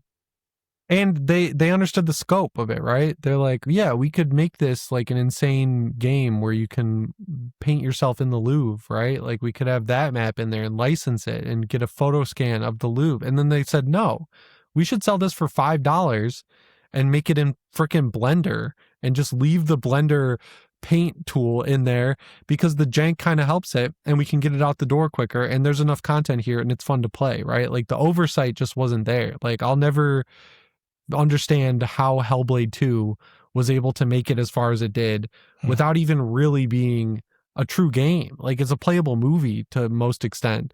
And no one stepped in and was like, hey, I think people are going to be pretty pissed off that they waited 8 years for this game and you can beat it in 2 hours and there's maybe 2 or 3 fight scenes in it. Yeah. And it's a follow-up to a third-person action borderline Souls-like. Like the oversight just wasn't there. I know the reason that happened. Here's the reason. And it's in Asha Sharma's message. She said, our platform teams are 40% larger than they were at the start of this generation. Yeah. Even as our player base and playtime have declined, the complexity of slow decisions blurred accountability. So when you have 14 levels of management and a game doesn't perform well, you don't know who to blame. Like there's not somebody that you can point to and say, this was your fault. When you have 14 levels of management and a game does really well, you don't know who to praise. You don't know who's responsible for getting this thing that is a success across the line because the accountability has been blurred. It also slows down decisions. Like, can you imagine having to go to 14, like just trying to figure out what day we're going to record the podcast on, and there's only 5 of us and we can all talk to each other. Sometimes that's a pain in the ass. Yeah. Can you imagine having 14 layers of management to try and make any decisions? Like that's freaking crazy to me. Yeah. I've never had to deal with 14 layers of management specifically, but I've worked for like, there are 5-ish like major consulting companies, especially when it comes to like software development consulting. And I've worked for one of them, and it's a lot. It's a lot. Let's just say that, right? Like of like red tape and like figuring out who should be on what call. And sometimes you get on that call and nobody's making the decision because they're covering their own behinds in this case, right? And so like, yeah, it's not fun. I do also want to take this opportunity before sort of pivoting, while we're talking about just like holding your own house accountable, to talk about Strange Scaffold, which is a indie development studio that has made, wow, I'm going to blank on the games, but they just recently made a TMNT tactics game. They made, they made the Dracula, or the game where you chase Dracula, but it's kind of like Max Payne. So they made not South of Midnight. No, what's that game called? Now I'm gonna look it up. West of Nowhere, East of Nowhere. That sounds. Oh, El Paso. Elsewhere. Thank you. That game was really cool, and I forgot the name. They made I Am Your Beast. The Turtles game is called Teenage Mutant Ninja Turtles Tactical Takedown. Life Eater, in Airport for Aliens, currently run by dogs. And the game they're working on now is called Truck Coon is Supporting Me from Another World ? ! And that game is kind of like Crazy Taxi, sort of, but much weirder. And so my point there is they've made they've made their bones on sustainable game development, being able to make games relatively cheaply and relatively quickly and still be good. And that is, I think where you have to make your bones. That's what Microsoft has to do too. I would like you to read this title of this game. Who's you? Rich. Okay. All right. Oh my gosh. And I've seen this before. All right. It's a Brazilian drug dealer before 4, demons from the portal to hell I opened are still in the favela. And now I have to save mamadas from Ronaldo. I bought it. I was like, I gotta see. I haven't tried it yet. It's like overwhelmingly positive. It was the first thing I saw when I booted up the Steam store on the Steam machine. And I was like, don't mind if I do. It looks like a creepypasta. It does. Wow. That is, you nailed it. It does look like creepypasta. Okay, hold on. I am not as terminally online as you guys. What the hell is a creepypasta? Like Slenderman. Like the creepy stories you see on Reddit that they're turning into movies now. Oh, like Backrooms? Yeah. Okay. All right. Or the penis explosion chamber. That's a big contender. Nice. Have you heard of this one? The penis explosion is a big contender is a sentence I didn't expect. Because brand new sentence. Okay. So Backrooms came from 4chan, and all the movie studios are like, oh, we got to do what Backrooms did. So they're going to Reddit, and there's this subreddit called 2-Sentence Horror. And the best one ever is, I felt the anesthesia take hold, and then I heard the doctor say, put him in the penis explosion chamber.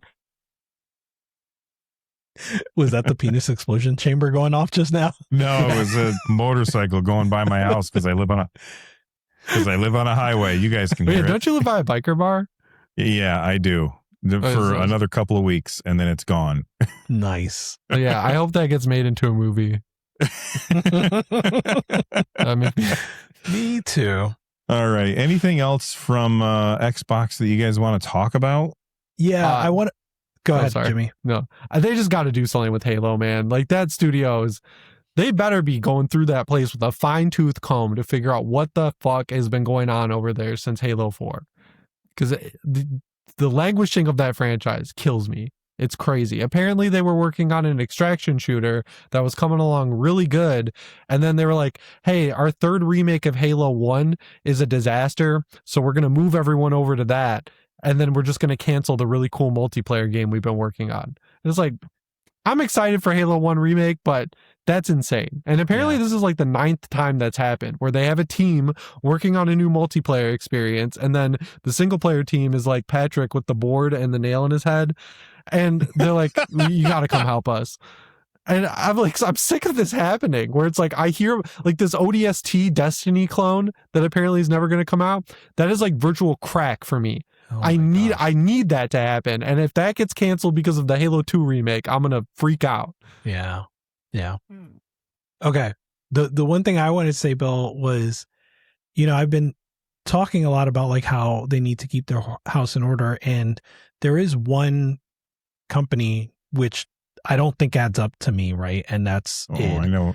Oh yeah, I was gonna guess what you were gonna say. id. Yeah, it doesn't add up to me, and they're pretty much the company that got the worst cut. The only company that may have gotten a worse cut is ZeniMax Online, but outside of that, as far as I can tell, they're the studio or the company that got the worst cut percentage wise. And it really doesn't make sense, including like the people that have reportedly been let go. And so, yeah, that one sucks. You can make the argument that maybe the Dark Ages didn't sell particularly well. Maybe it missed its target, but otherwise it has been firing on all cylinders. Id Tech is nothing short of amazing. And they already ran, relative to a lot of other studios, they already ran a relatively lean studio. Yeah, they only had 158 people and they fired 136. Dang. Wait, no. They had 158? Here, this is from Push Square. It says, according to reports from Texas Workplace Commission, Xbox subsidiary ZeniMax, better known as Bethesda, laid off 158 people in the U.S. this week. Of those terminations, so I got the numbers slightly wrong. 96 worked on site at id Software in Richmond, and a further 40 worked on the dev remotely. That means 136 staff were let go from the Doom maker. The remaining 22 layoffs were attributed to Bethesda Game Studios office in Austin. Yeah, so that's where you got that 158. Yeah, I messed up the numbers. I don't know how many they have. Bethesda Austin was doing 76. Yeah, what I read, and it's not, there's no accurate number as far as I know, so don't take this as fact, but what I read was something like 2 to 250. So percentage wise, they lost over half of their studio. I saw that like the entire id Tech team is now one person. Yeah, but I also saw that the Frankfurt studio was the one doing a lot of the engine work and none of the layoffs hit there. So I didn't understand what was going on there. That's interesting. I did see that none of the layoffs happened at Frankfurt. I didn't know that those folks were doing I don't know that as a fact. Yeah. But that's what I read, that Frankfurt studio mainly works on the engine. I mean, so if you had asked me, why would they fire everybody who works on id Tech, I would say because they want to transition away from having actual employees to just having contractors. Contractors don't know this engine because it's proprietary, and so they want to switch over to, what's the Unreal. Epic one? Unreal. Yeah, Unreal. Thank Engine. you. But then I heard that somebody had said that the id Tech is going to be fine. Like that they're going to continue to use it. I'm like, okay, so that none of that makes sense then. Yeah, and hiring contractors sounds obvious, right? Like as a thing that they will probably do, and not that you should trust executives. But Asha also said that the goal is to cut vendor spending in half, and that theoretically would include contractors. So I'm curious where that lands. It could just be like, yeah, we expect to get 1 billion players a day, right? Like that could just be a number that just came out of thin air. But like if you want to cut vendor spend in half, yeah. All they have to do is release Candy Crush in India. They'll hit it tomorrow. It's like 4 billion people there. That's like an odds game. You're not wrong. Yeah. But yeah, that was the sharpest cut for me is id. And, maybe id Tech will be fine. Maybe we'll see more good Doom games, but it's not looking good. And that's unfortunate. Why did they mention Quake? Isn't that weird? Like, there's no announced Quake game. Quake Champions is dead. They said they want to focus on strong IP like that. Like, are we going to move Raven over to work on Quake? Like, what's going on? Well, I think they mention it because they know that would, like, imagine that you're sitting at Summer Games Fest next year, Jimmy, and they're like, okay, and here we're going to show you a new game, and then Quake comes up, and it's like it's a new Quake. It's not a remake of Quake yet again. It's it's Quake 5, or is there 4 of them? There's Quake 3, Quake 3 Arena, so this would be Quake 5. So Quake 5, the room goes bananas. Like, I think that would happen. Yeah, definitely. Right. So that's why they mentioned Quake. But yeah, and I just look at it from Microsoft's perspective, not agreeing with it. They have like the one studio that understands Unreal better than maybe even Epic Games, which is the Coalition. So maybe they're like trying to get everyone on Unreal because they can have training be done offsite by Coalition people. Because we've heard that they send Coalition people out to help with Unreal all the time, and they get good results. So that's probably like an optimization thing in Asha's mind. Yeah. And like, I love id Tech. I really enjoyed it last generation. I've had a lot of headaches with id Tech this generation with Indiana Jones and Doom: The Dark Ages. Like, frame pacing is really bad. It requires ray tracing, which is automatically going to drop your frames down. Which is just an insane move. Like, I don't like. Well, I mean, the reason that they wanted to require ray tracing is because it makes it faster to make games. Right. And then we get 007 First Light, which is all baked GI, and it's like one of the best lit games I've played in forever. Yeah. Are you saying bring back baked GI? Yes. I'm here for I'm anti ray tracing. I don't know if I've ever told you guys that. I never use ray tracing. Yeah.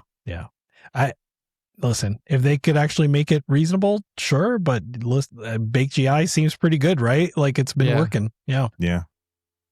Well, let us know what you guys think of Xbox in the oh wait, you know what? I almost forgot. There was one more thing about Xbox that I wanted to say. And after this motorcycle goes by, this is crazy. Microsoft has an opportunity to do the best thing. I know. And all they have to do is send out a tweet saying, we have discs. We're going to have discs. And I guarantee that would, I mean, it wouldn't necessarily win them the next generation, but it would make a big push in that direction with Sony stepping on rakes every time they post a tweet. I gotta believe that Asha is in a room somewhere talking about this, even though Microsoft was the one that wanted to get rid of that stuff before. We know she's on Twitter. She's seen the calls. She's seen the replies. She's way too plugged into Twitter. Yeah. Like, when she asks people on Twitter if it should be all capitals Xbox or capital X lowercase BOX, I'm like, nobody cares about that shit. I'm like, I didn't even know you changed it. Right.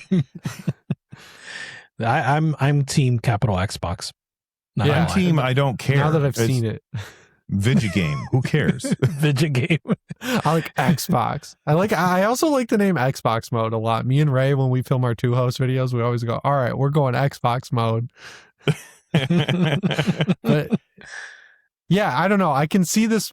I see the two fork, like the fork in the road, where it's like Xbox continues what they're doing and totally fucks everything up repeatedly, like they have for the past 2 generations, or I see an ascendant rise where we eventually get to the end point of Elder Scrolls 6 being exclusive to their hardware and people actually like not being pissed they won't buy an Xbox for it.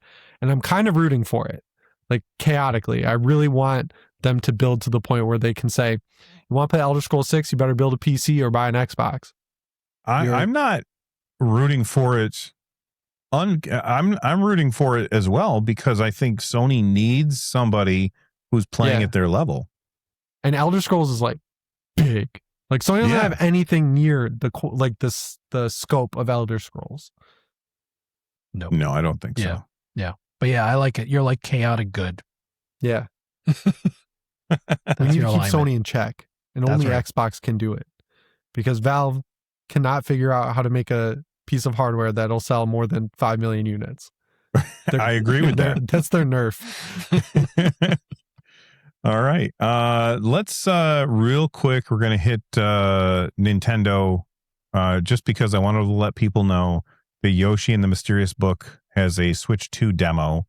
I haven't played it yet, but it's definitely something I want to check out. So make sure that you check that out if you have been thinking about that game. I was not even a little interested in that game, but I'll try out the free demo. Why not? I've said it before. I've heard really good things about this game. Like I've made heard an Unreal Engine 5. I didn't know that. But yeah, all the people that like I trust to like weird platformers are saying this game is actually low-key good. So I need to try it. I've never played a Yoshi platformer that I've enjoyed. Like I don't like the way he Epic floats. Yarn? What's that? Oh, the one where you got to draw Kirby's the... Epic Yarn. yeah, that was Kirby.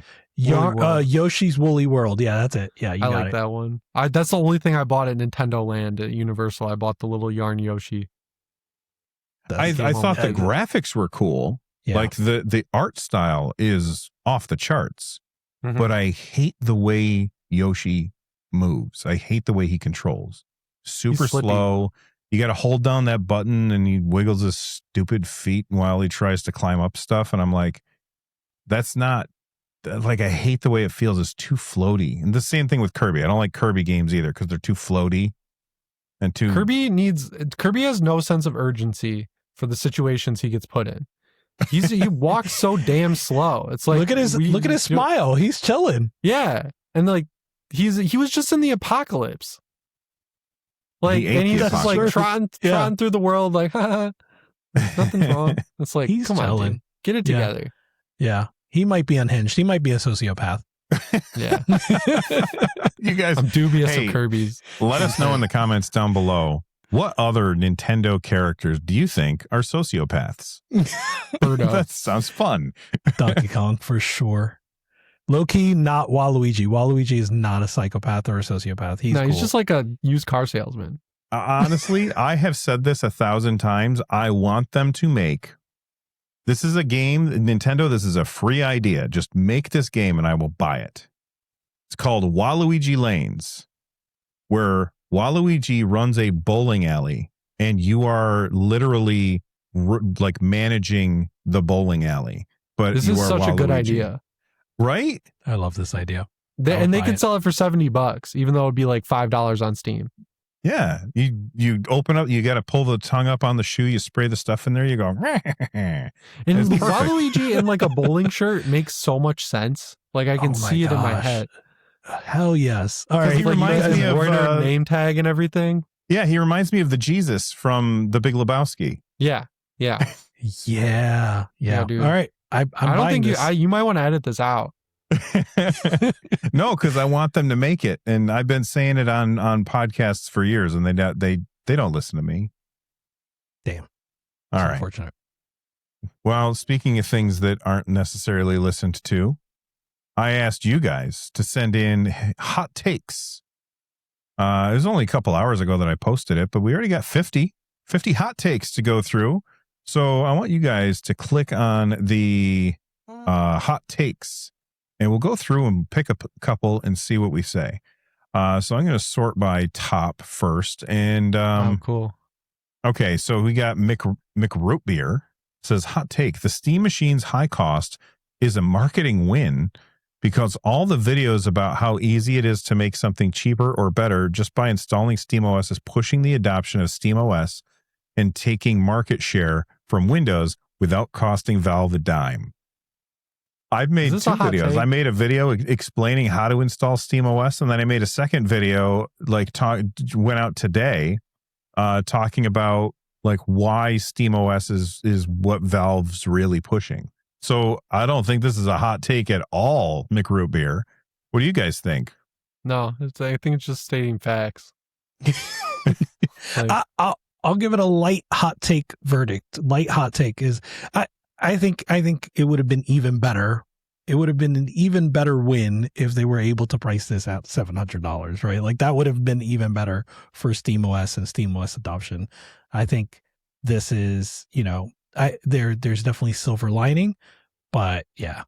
Yeah, the hardware is what spreads word of mouth. Like people glaze over when they hear the words SteamOS. They're like, what the frick is that, dude? What are you saying? But then you're like, look at my Steam machine, and it's this cute little Kleenex box with a wood grain panel on it. People are like, what is that? Yeah. The hardware is what gets people talking. You're not wrong. Well, speaking of the Steam machine, we got another one. This one's from Matt. Is Ouster. I don't know how to say it. They said in 2 years, Steam machine at its current price will look like a steal. If it stays there. Yeah, it's not going to stay at that price. Do you guys think it'll stay at that price? Like, do I think it will not get higher? Are you saying? Yeah. Do you think the Steam machine will remain at $1,050 for the base model, or do you think it's going to go up? I expect it to go up. Yeah, because like it would really help me out with my YouTube prospects if it didn't go up. But every time I start to gain traction, the law is that something like this needs to happen, whether it's the Steam Deck going up or the Steam machine price being revealed. So like I'm going to start to get really worried if I start to gain traction, because I'll just like look at Twitter for Steam machine costing $3,000. Yeah, I had a message because I mean, most of the stuff that I put on my channel has a Valve slant to it. Even when I talk about like multiple things, I always lead with the Valve thing because that's the thing that people are going to click on most. Yeah. And somebody sent me a message and they're like, "Hey man, my channel's not growing as much as it was before. Is this because of Steam stuff?" And I'm like, I mean, maybe it's because people are mad about the price, but it's also summer. Like less people are sitting inside watching videos right now, but which I'm fine with. Like, you should go outside if you live in a nice place. Well, I don't know if there's any nice place right now. It's just hot everywhere. Yeah. All right. What do you guys, Rich, did you find any that you wanted to talk about? I did. Here's one I've been saying, so I don't think it's a hot take. I just love it. It's from Gherkin GG. He says, we're not priced out of gaming, just priced out of having the newest thing. There are infinite, older, and cheaper games to play. What do you guys think? I don't disagree with that, but at the same time, I was talking to a friend the other day, and I was like, "Hey, did you see what PlayStation's doing with physical media?" And he was like, "Yeah." And he goes, "I have a lot of old physical media." And he said, "Do you think that's going to go up in value?" And I was like, "I don't know. Like if physical media is now like a dead thing, do you guys think that the secondhand market for old physical media is going to skyrocket?" I didn't have an answer for him. Go ahead, Jimmy. What do you think? I think it really hinges on people having the motivation to actually start selling it, which traditionally has been a good barrier for this stuff, like keeping it at least a little level. Because everyone's like, "Oh, I got a bunch of old Pokemon cards in my basement from when you guys were kids. I'm going to go through them all and throw them on eBay." No parent has done that. You know, like I hear that all the time. Like, "Oh, I've got my kids' Pokemon card." And now the parents who don't do anything with it are offering them to me. I'm like, I'm not going to go through them. So like that I feel like that barrier is very helpful. Yeah. Okay. Yeah. I think it's likely that there'll be a short term, at least not a short term. In the short term, at least, there will be some like surge of the prices going up, like secondhand games being costlier because like you want to hold on to what you have, and some people want to get some new games before they get to a generation where there's just no physical games. So I think in the short term, at the very least, there'll be some sort of at least minor surge. Yeah. Although I don't know that we really addressed the question that you infinite older and cheaper games to play. I mean, listen, the backlog I have can last me my entire life. Same. Easily. And a lot of good games. That's true. And you know what? Going back, like one of the games I've been playing this week is an old game. So yeah, there you go. I agree with that. Did you find one, Jimmy? Yeah. This one's from Raji T 3566, and he says, "Gaming is more fun the worse your hardware is." That sounds terrible. I don't agree with that at all. I think that's the hottest of takes. I think there's a line. There is a line. It's a hot take I agree with. I think like price has to be there, right? Like I don't want a $1,000 bad machine, but like I enjoy the play date, right? And the only thing that would make me enjoy the play date more is if it had a backlight. It's not that I want a color screen or I want more buttons, right? Like I enjoy the play date for just being just cool, different video games on cool, different hardware.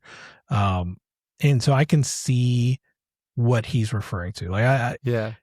I took it the wrong way. I took it more like it's more fun when you have to tinker with your shit in order to get your games to run. And I was no, I love it. No. I love that my computer is powerful enough that I can usually just turn on a game and say ultra and then just play. I do like. Yeah, that's fair. Like I have, the ROG Xbox Ally X Z2 Extreme Edition, and it can theoretically run like anything I throw at it. But I still default to the Steam Deck because I have a hardware attachment to the Steam Deck. I just really enjoy it. So when I find a game that really runs well on the Steam Deck, I'm so much more likely to actually sit down and play it than I am when I have these devices like my Beast Mode PC or my ROG Xbox Ally X Z2 Extreme Edition.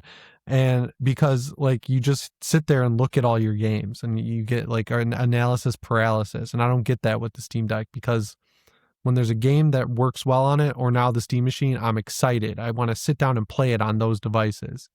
So that's where I kind of like agree with it. Like, I don't think having the best hardware improves the experience. Like, I think there's diminishing returns. Yeah, definitely. There is diminishing returns. Absolutely. Like, I don't need all of the headroom that I have on the machine that I have right now because I would be fine playing games at 1440 instead of playing at 4K. Yeah, but no one wants a game on an Acer laptop, right? Right. Or a Chromebook. Yeah. Like when Steam launched Steam for Chromebooks, I was like, what are you doing? I forgot that was a thing. Yeah. Here, I got another one. Von Lichtenstein said physical media going away would be worth it if it leads to platform holders being required to support third-party storefronts, DRM-free options, and indefinite availability to your purchases a la PC. I'm going to say that makes a lot of sense, but I don't think, like, it doesn't matter how required they are, they will always find a loophole to screw you. Yeah. I feel like that would lead to insane consolidation too. Like, it would kind of eliminate so much competition. What do you mean? Yeah, go ahead. Like, if everyone has to follow those rules and allow their different storefronts on every platform, it would just eliminate a lot of the platforms very quickly. Right. Because everybody would just use Steam. Right. Or, yeah. I think everyone, I'm biased, but I think everyone would end up using Steam. I think all of us are biased towards it because we have so much of our library there. Yeah. But gosh, I just like it. But let's say that there's somebody who has a PlayStation and they've only ever had PlayStation. They've never had a PC. They've never used Steam. And then suddenly Steam is available on the PlayStation. Do you think that they go to a secondary store or that they just keep shopping on PlayStation, or do they just go wherever things happen to be cheaper? Because if they just go to where it's cheaper, then I don't think that stores would go away. I think they would compete with each other. That's true. That's a good point. I don't know how they'd be able to figure out a way to make it. It's like, how Instagram right now is selling your pictures unless you go through like 15 menus to say, I don't want my pictures used for AI. This is like a new thing. I didn't know that. I'm not on Instagram. They'd figure out a way to do that on the PS7, right? Where, you can use Steam, you can use the Epic Game Store, but you've got to go through like 15 menus to activate it or download it from the cloud or something like that. Like they'd find a way around it. Yeah, I think I wonder about the spirit of this question, right? From von Lichtenstein. And so like, if because what he compares it to is PC. And I think PC is still, in terms of rights for digital games, is still behind what we have in terms of rights for physical games. And the reason we have those rights for physical games is because of the, decades of precedents, right? Like these are sometimes laws that were set in place, sometimes, not laws, but just precedents that we have from like retail competition, etc. And so even the rights that we have with digital games on Steam and other PC places, except GOG, and unfortunately that's just a smaller sampling of games, right? Other than GOG, the rights we have are limited compared to the rights we have with physical games, or at least physical games up until recently. And so if the spirit of the question is, would it be better if we were all digital, but our rights were the same or better than what we had on physical? I would agree with that. I would be fine with that. I would be fine with that, right? Like I use digital, right? Like I primarily go digital. And so if the rights were the same, and importantly, if we still had a route for preservation, then yes, I'm here for that. Yeah. All right. I agree. You guys got another one? I got one. Antonio Cunningham says PC's real barrier is the initial cost of entry. He says cheaper long run in quotes. So like, a lot of people saying that PC gaming is cheaper in the long run. So he says cheaper long run is irrelevant when the start price is too high. What do you guys think? Yeah. Yeah. I mean, what are we always talking about? We're talking about people who have a $3,000 machine, right? You got to buy that $3,000 machine at the beginning. But then once you have it, you're going to save a bunch of money on sales. When it comes time to upgrade, you don't have to buy the whole thing again. You can just buy a new part and slowly upgrade it over time. I would agree with that. I would agree with that too. I think, for a lot of people, the long run it's just too hard to picture the long term. I have to deal with the price that I have to pay right now. Yeah, because you got to save that money up, dude. What'd you say, It's Jimmy? crazy. So much stuff is like that. It's crazy. I just like am very deliberate about what I actually decide to spend my money on. So like if I set my mind on something and it's like I could get a similar version cheaper now, that's not going to be exactly what I want, I'll just put money away for as long as it takes to buy the thing that I want. That's how I've always been. Same. Yeah, but like, so I'm kind of like that, but what I usually do, like, is when I buy whatever it is, I will usually go for the more expensive option to future-proof stuff. Yeah. Like, okay, so like, I have to buy a new Thunderbolt 5 dock because my Thunderbolt 4 dock died. And I was like, okay, well, I'm going to have to buy one. I might as well buy one that has like the best of this and enough of these and more multiple USB controllers so I can plug multiple capture cards in there and all this nonsense. It's really expensive. I don't want to spend that money. But if I spend a little bit less, I feel like I get a lot less. You know what I mean? Yeah. Yeah. Yeah, my hot take is you get what you pay for is 100% a true statement in most scenarios. Yeah, most of the time. Yeah. One of the things this reminds me of too, in terms of like cheaper in the long run, is Jimmy, back to your conversation of just like you always spend $2,000 on a computer, right? I don't know what I spend on a computer because I spent $2,000 whatever on my first computer, and I'm exaggerating to a small degree, but then I just replaced the GPU or I just replaced the motherboard, and all of a sudden 10 years later I have a computer that doesn't have any of the same parts that it did. It's the ship of Theseus. Exactly. So you're using the same case from like 10 years ago? No. Oh. I've replaced that too at some point, right?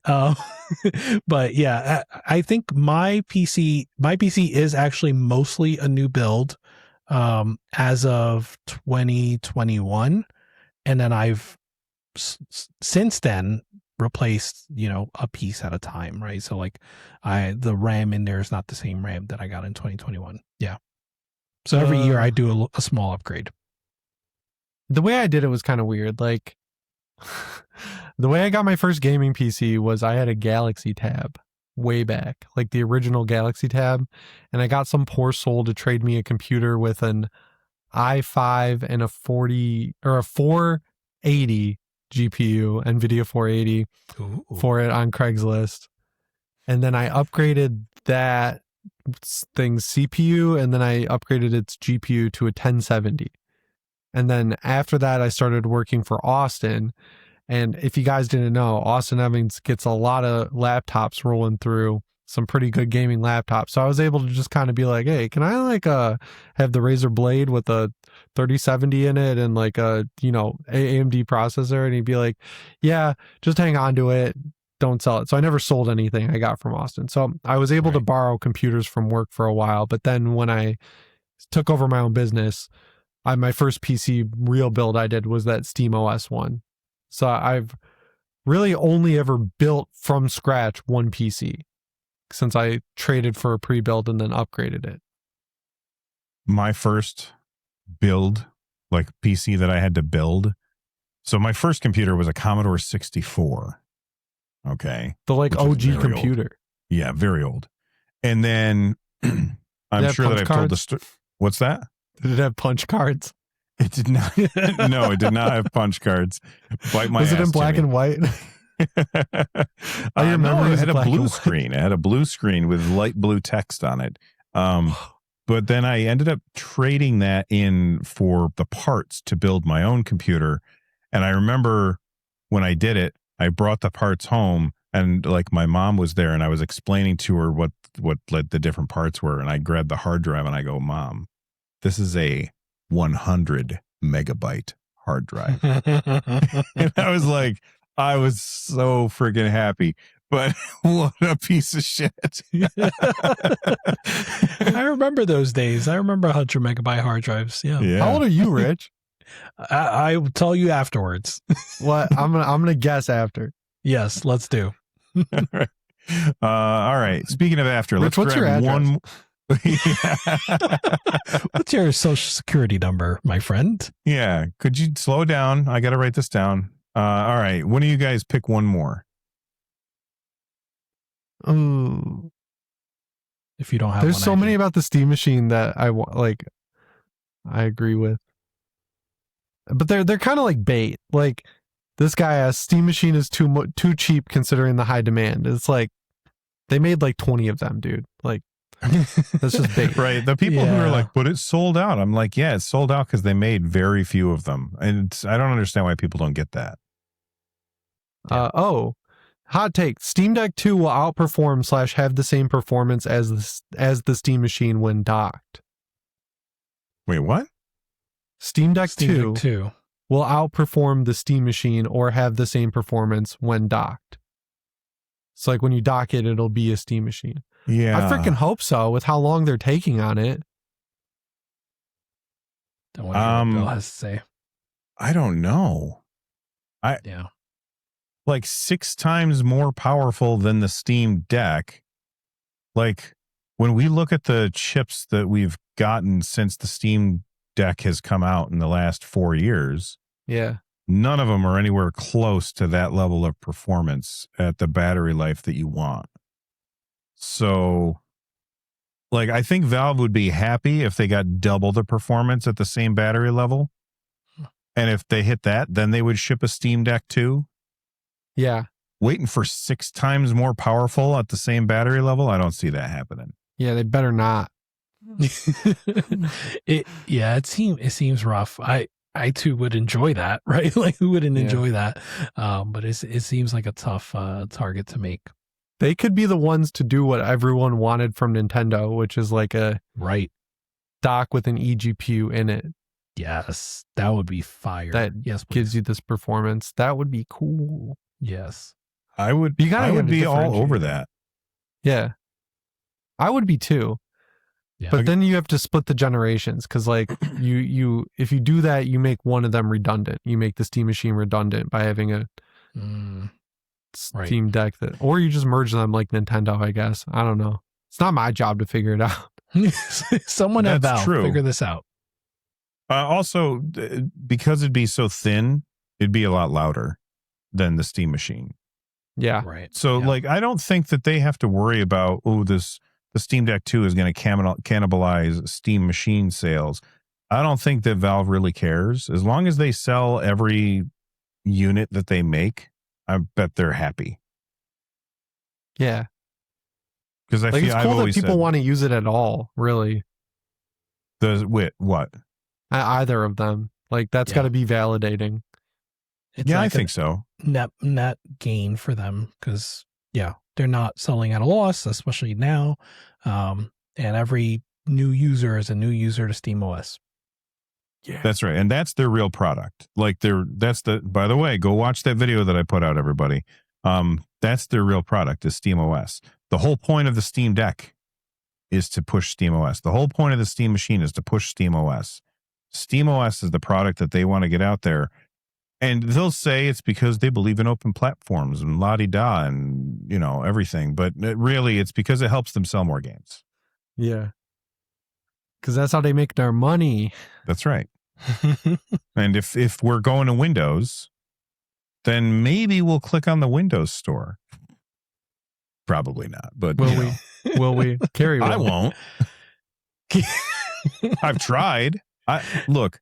So I have Game Pass because I resubscribed to it temporarily for something. I think it was because hardware came in and it had like the free whatever. Mm-hmm. So I resubscribed to it for that. And then I was like, oh, I'm going to try this game.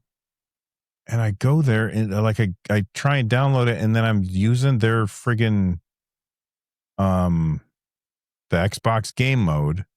You and Xbox mode. Ray's Xbox mode. Yeah. I use that. And I launched the game and it doesn't friggin' launch. And I'm like, what? This is not hard. Why is this not working? For them. They can't figure it out. Nope. My friend Dustin from Last Stand figured out this great trick with Game Pass where whenever he wants to play a game, he signs up for a month, and then when he's done with the game, he cancels the subscription, and they offer him a refund. Wait, what? They offer him a refund? And he's done it on 4 games, immediately. So he's the reason Xbox is in the red. They're offering a refund. It's Game Pass why? is sustainable, Bill. Yeah, sustainable. Oh, yeah. Thank you, Minecraft. Yeah. Thank you, Minecraft. Yeah, that's awesome. All right. Well, you know what? Thank you guys for sending in all those hot takes. I think those are fun. Bill, I'm going to give you one hot take to close on. Yeah, do it. ZK659, he says everything's fine. The Michael Myers guy? I was going to read that one. I didn't even notice, but yeah. Yeah, he says everything's fine. So that's a hot take, I say. Halloween 2, Michael Myers. Nice. Jimmy, did we ever tell you when the 4 of us first met at Too Many Games? We're all standing there, me, Russ, Carrie, and Rich. We're all standing there talking, and Rich turns and he goes, holy shit, it's Jimmy Champagne. And I turn and there's a guy cosplaying as Michael Myers. It could have been me. I have a really good costume. I have a movie accurate Michael Myers costume. That's amazing. Very cool. We need that. All right. Well, I think that we're going to get out of here and say goodbye to all of you who are watching. Thank you for hanging out with us for the last, I don't know how long, because things broke halfway through the episode. But whatever. It's fine. I'll figure it out. Jimmy, what, your video of your Steam machine first impressions or review is already out? I think it'll be a review. I think I've used it enough. I could make the video now, but I'm going to play Black Flag a little bit and I really want to give it enough time to see if anything breaks, because I don't know. Have you guys ever had this experience where you're reviewing a product and everything goes perfect, you post the video, and then the next day the red LED bar of death pops up, or the next time you're using it right after you post your video, something screws up? Sure. I want to give it a chance to screw up, because so far it has 0 hiccups. So yeah, so give it the Steam controller, I ran into that. Yeah, where I started getting double inputs. Yeah. And I'm like, and every time I think it's fixed and I turn on my system again, I'm like, nope, still getting those double inputs, and I got to reboot, and I don't know what the problem is. Although, honestly, I'm going to knock on wood because it has not happened in like 3 days, and I have been playing games on there. So maybe it's fixed, but I doubt it. I'm sure it's going to happen again. But that's one of the things where it didn't experience that the first day at all. And I don't know why. Yeah. I got it one time exactly where the button stopped working, and then I updated SteamOS on my crazy PC, and that fixed it. So now that I said that, it'll come back. But the direct connection with the Steam controller to the Steam machine's working great. Like everything's just it works a lot quicker and snappier than the Steam Deck, I've noticed. Like everything comes up right when I push the button. So I want to give it a chance to fail. The thing about the direct connection, I think that's so weird because you charge it with the puck. Right, you still need the puck. So you like can plug it in. Right, you're still going to have it plugged in. I feel like they could have saved a couple of cents on not putting that in there. You could have made it solar powered. Solar powered. Like Sony patented that. Yeah. Do they have solar powered controllers? They patented a solar powered DualSense. They also patented a controller where the buttons change shape or some nonsense. The orb where you can draw the buttons. Yeah. We'll see what PSX looks like, right? Rich, do you have a recommendation for us?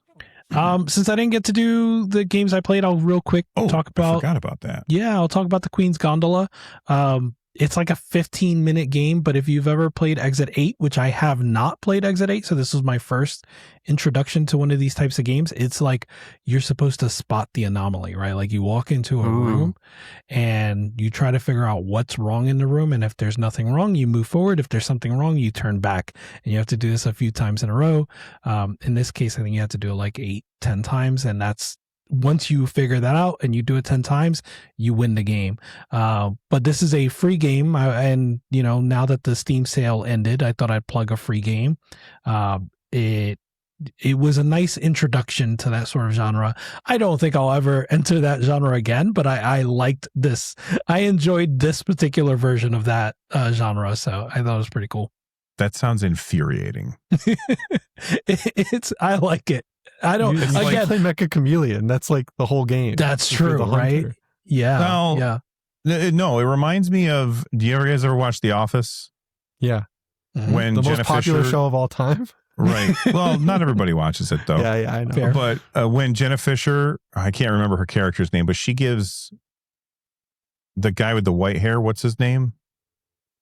Oh, he's Creed? kind of a weirdo, creepy guy. Creed. Yeah, Creed. Yeah, she gives Creed like this thing, and she says, "Corporate wants you to find the difference between these two pictures." Right. And then in the interview part, she's like, "They're the same picture." I love that. Yeah. And I'm like, that sounds like what Rich is playing. That sounds terrible.